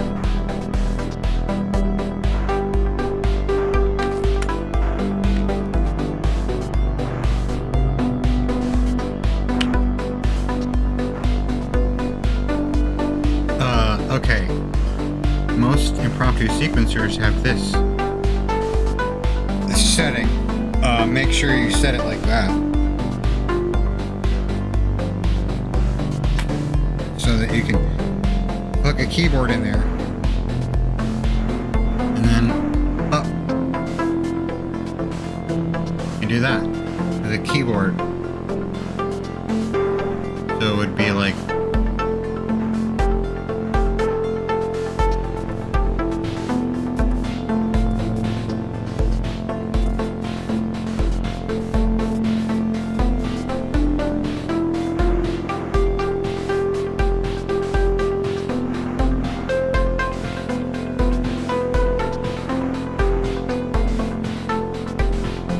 anything going on for this guy.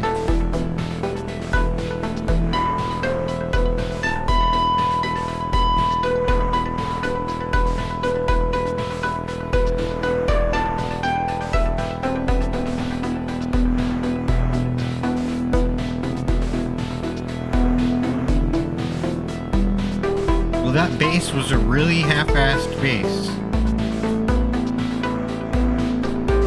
I don't know what to do with it though. Well, I don't even know why I picked that one. Because now I'm stuck thinking, what am I going to do with it?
Okay.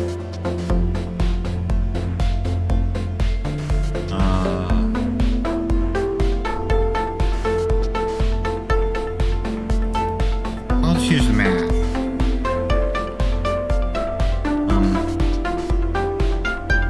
Well, let's use the other math module. AO101. One of the most useful modules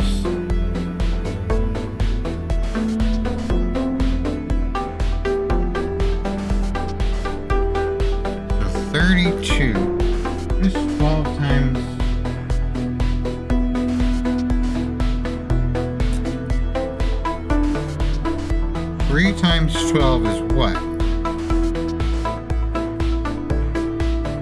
times 12 is 24.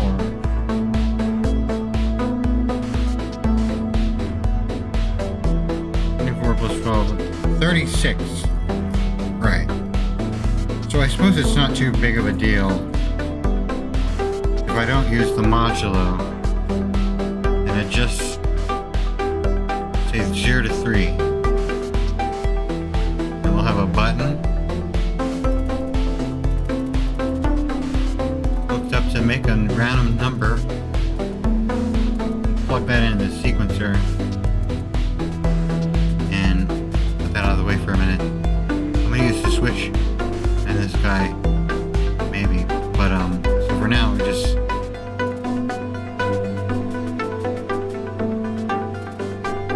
it will have a tendency to always, it'll pick number 32 a little bit more often.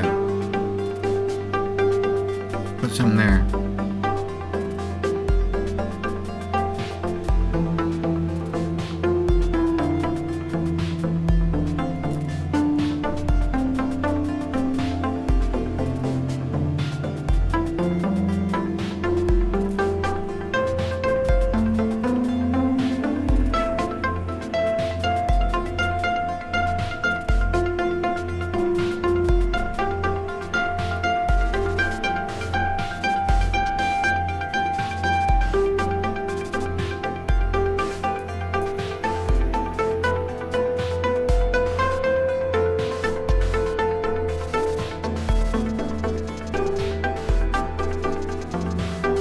I mean, no matter how good you make it play,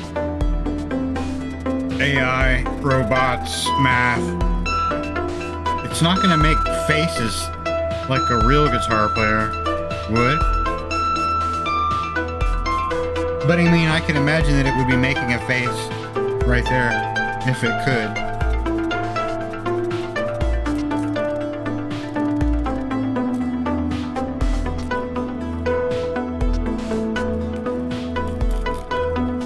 Imagine being the guy in the future whose job is to research guitar player faces and try and make a robot, an animatronic robot that mimics the face a guitar player would make. Well, that guy will have a pretty cool job for until he's done with his job and has to do something else.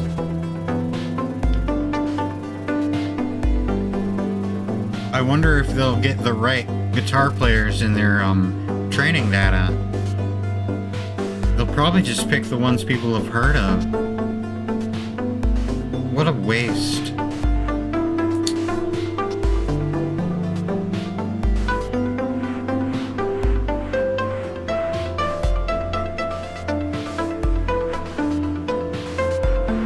Alright. Almost got distracted there for a minute.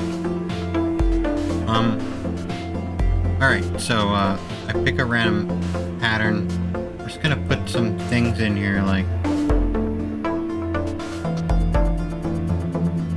oh, not that.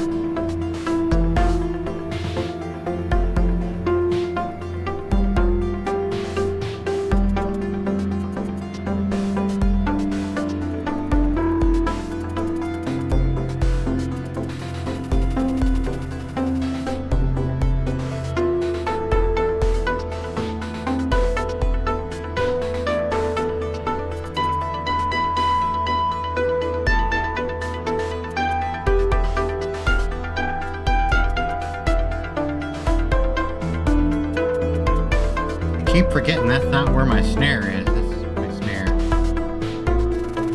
Could probably do another drum and forget this bass.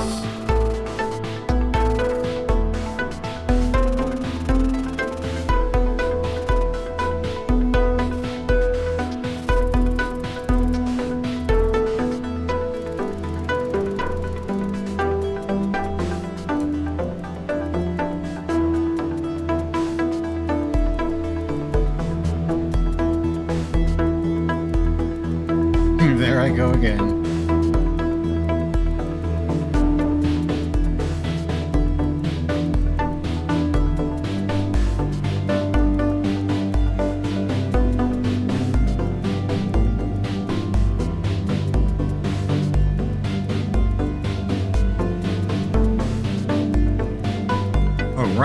Wrong thing entirely.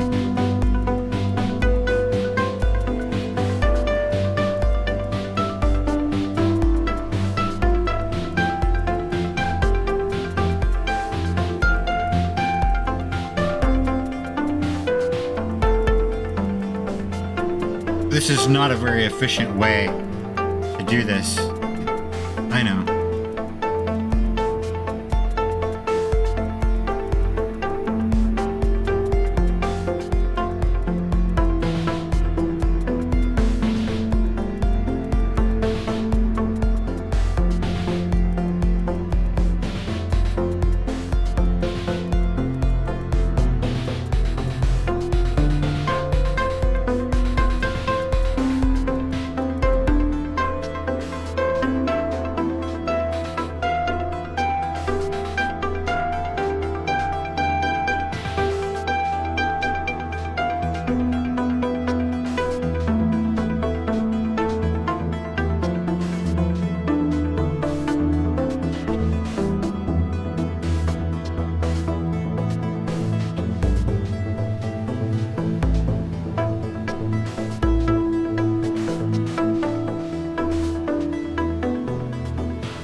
There will be some occasional empty patterns, or just offbeat patterns with something, nothing. A little of this, a little of that. We're almost there.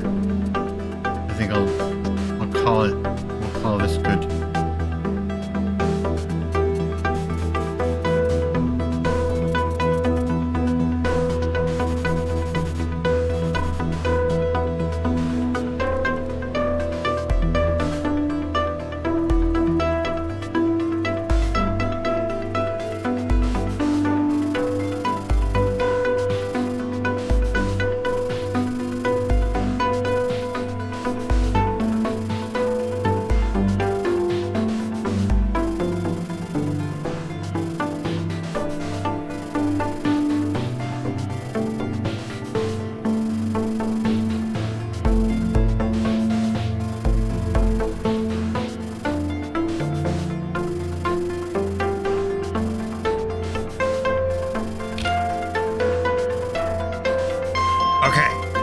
So, I could just have a gate and say, yeah. Okay. So I'm just gonna have two of these guys here. The gate will control the switch. We'll hook it up to the clock here. I'm not really concerned with syncing it up, but I probably should. I don't know. No, it's fine. Divide. Yeah. And reset. You wanna reset your divided clocks. It's more important to reset a divided clock than a multiplied clock. I'm gonna type like 25. No, 75. Either way. No, it doesn't matter. But so 75% of the time on one. Divided by, let's do divided by 16. Okay, so 16, that's 4 bars. 16 beats, 4 beats to a bar, 4 bars. 75% of that is 3 bars. So it'll be 3 bars of one, 1 bar of the other. And every time this gate goes, it will also randomize these guys. I'm gonna move this over to here, put them right there. We're done with that. And then we want 2 of those, randomize them, and we're always just gonna go, it's always gonna be kind of like attention deficit disorder drummer, but there it is.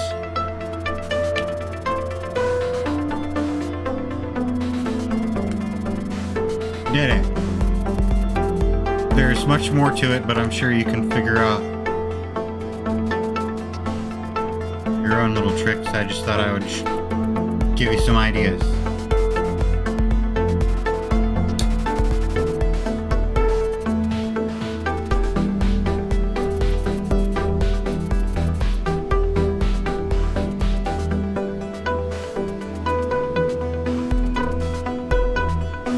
Something else? Looping with the thing we already did. We already did that. Well, we didn't do anything with it, we did it. We already did that.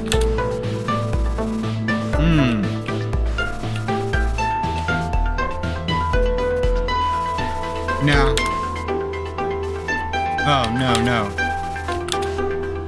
Already did that. Yeah, we did that. Looks like we're out of things. Yeah, we did that. Yeah, we did that. No, we did that. No.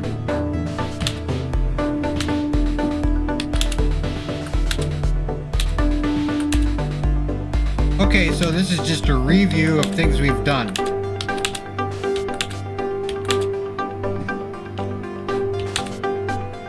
What did I not do? Oh.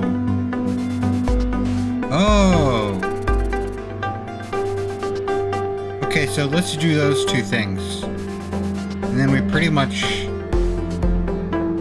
done it all. Okay. Bernoulli and the LFO thing won't make much sense without this being polyphonic. I'm going to do that real quick.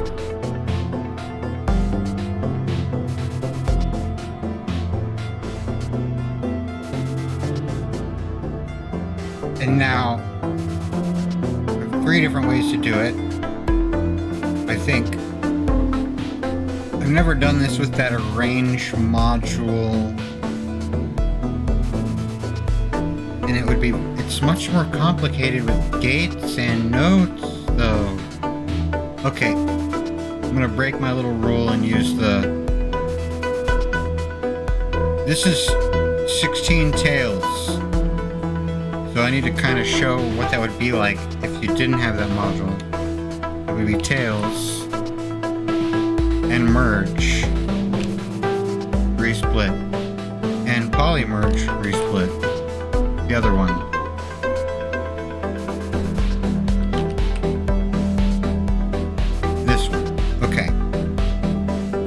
you can take tails and you can split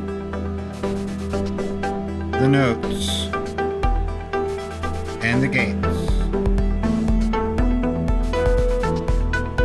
And then each one of those merge.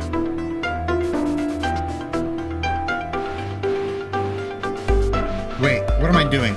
I haven't done this in a while.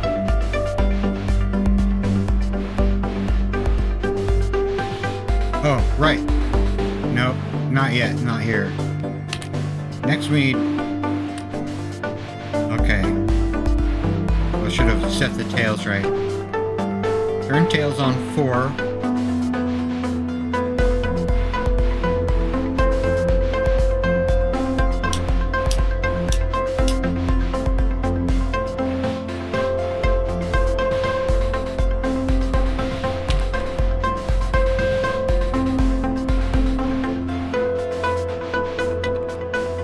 Okay. Right. So we split the 4 notes into another tails, each one its own tail, and then the gates also, and then we merge those. So now we have 16 notes and 16 gates. They behave more or less like the tails. I mean, it's like the tails is only that many. This one, that many. Alright, so you can imagine that that's what this does, except for it keeps them all in order. So, same thing. I take my triggers here, take my notes here, put my notes here, and then my triggers here, and then I need to see, this guy is it's just some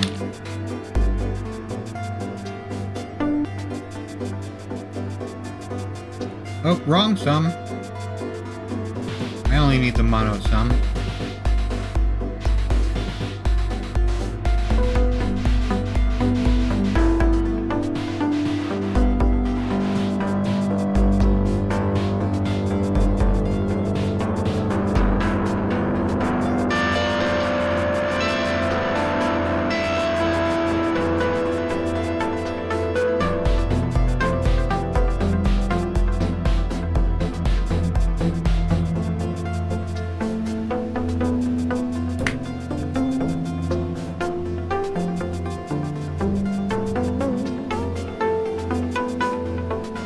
So you can either stack on top, or you can use this tuning knob, I suppose. What we want is a Bernoulli gate and a polyphonic envelope and an LFO like this LFO. Put it in about 1%, and then somewhere in here.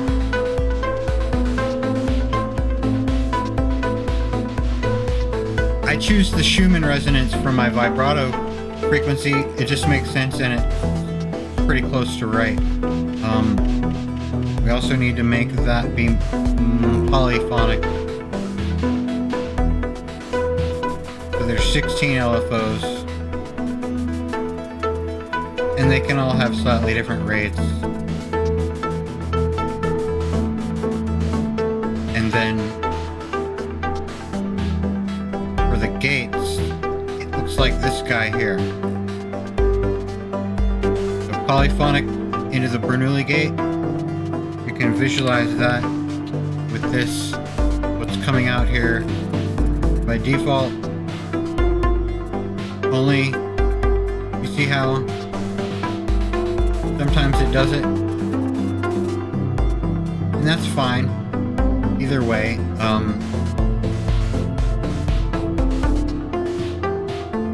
I usually do it like this.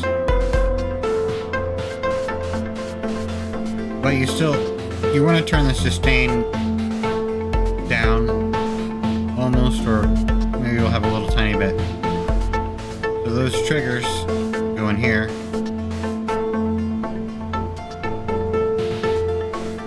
And then the envelopes control the scale.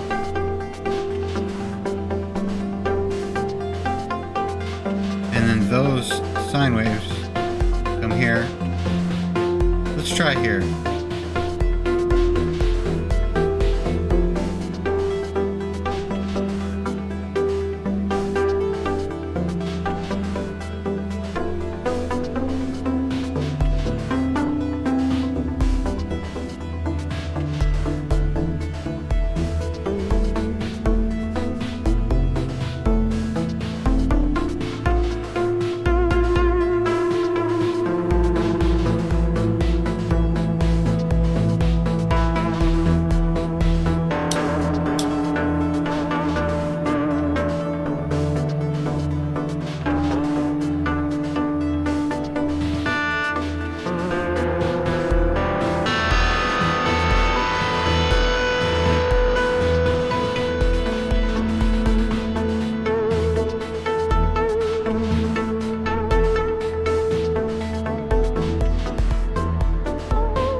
Oh, no thank you. I'm just going to use an amp sim again. Which one?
And then we're just gonna finish with a bunch of horrible noise.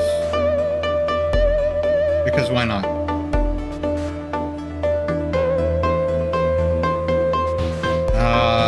No, we're not. That's gonna be where I start the next time. I'm just gonna leave it. I don't think I need to add any more noise. We have a lot of noise already. Could think about fading. See, this guy could fade in and out sometimes. This guy could. Let's fade this guy out sometimes.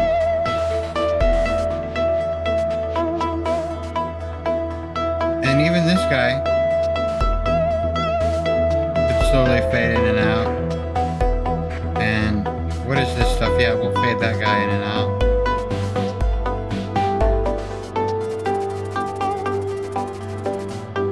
And this guy could fade in and out a little bit. Not a... And what's this? I forget what this is. That's some glitchy stuff? Oh, that's the little one. Yeah, we'll fade that in and out too. Okay. Turn this back on. Oh. No. Turn it on. Clear.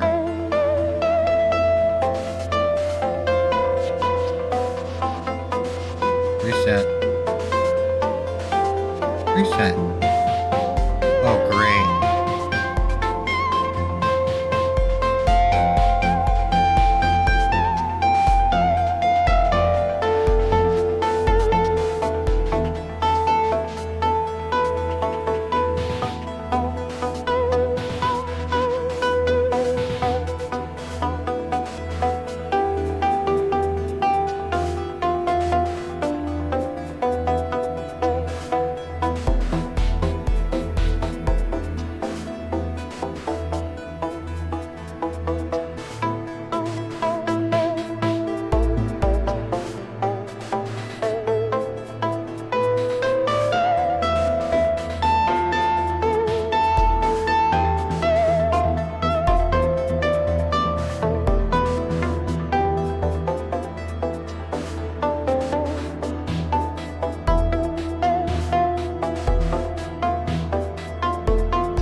Alright, what's gonna happen?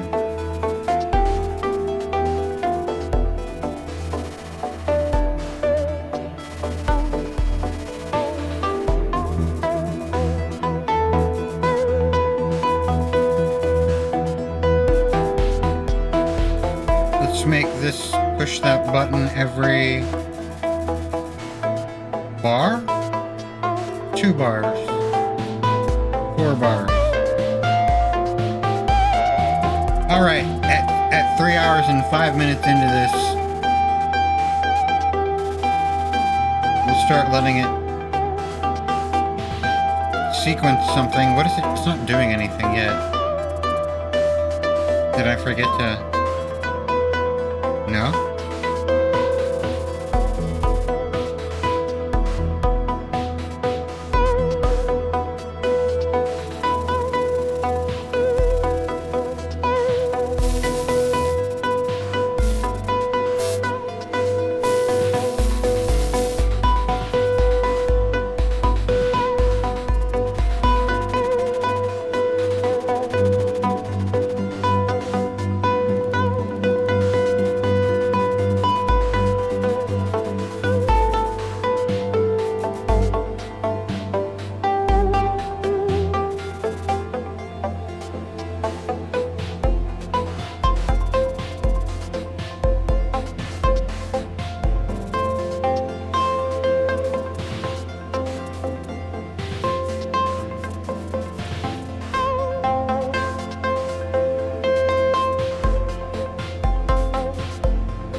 It's just decided not to do that thing. I had it set up. What did I forget? Going forward. Nothing happened here. Doing that and that. These gates are going here.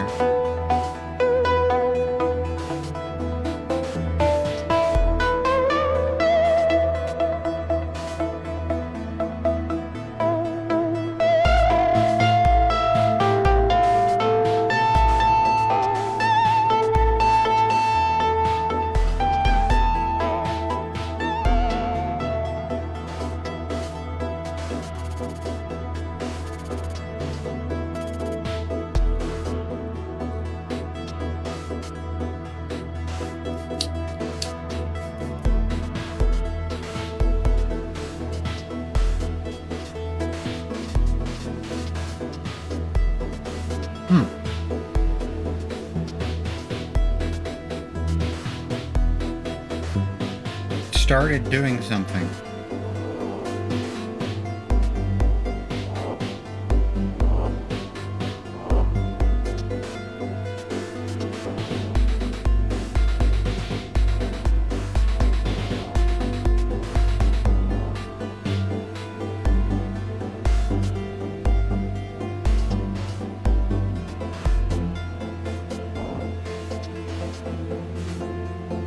Faded one thing out so far, and that's all. Now what's gonna happen? Gonna fade the base out and that guy in. I don't understand.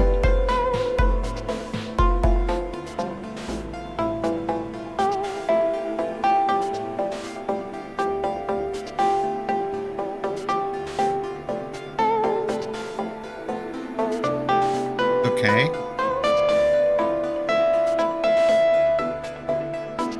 Right.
Seems like it's backwards, but I made it back.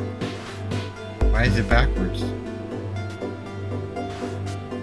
These are the things that are playing, but it's only muting that one. Doesn't make sense that that fades. I'm seeing me gonna fade TV out. Mute solo CV. Okay, high low. Run the mutes. Mutes. I guess it just got confused. It does. This does get confused. It's always taken a lot of It's very finicky.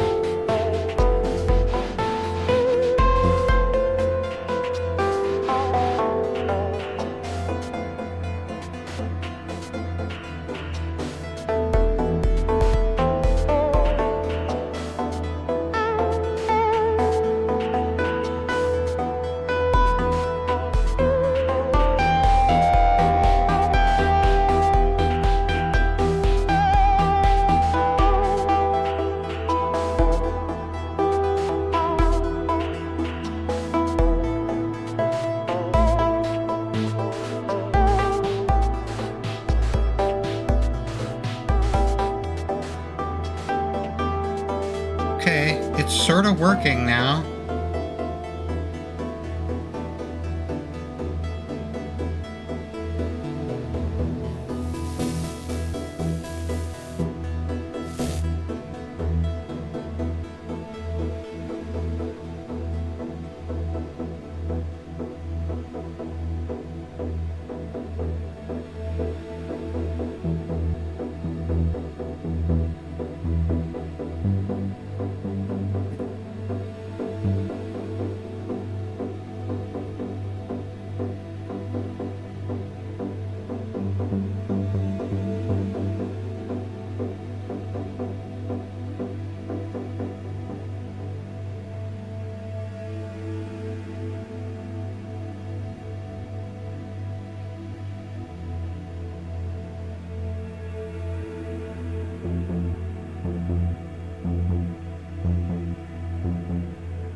Yeah, I should definitely move this clock faster.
Okay. Well, my headphones aren't very comfortable. And I think that's enough talking for one day. So I'm going to leave it there. I hope you learned something. I'm sure you did. You might have to watch it a couple times, listen to my annoying rambling, but there you go. Good luck.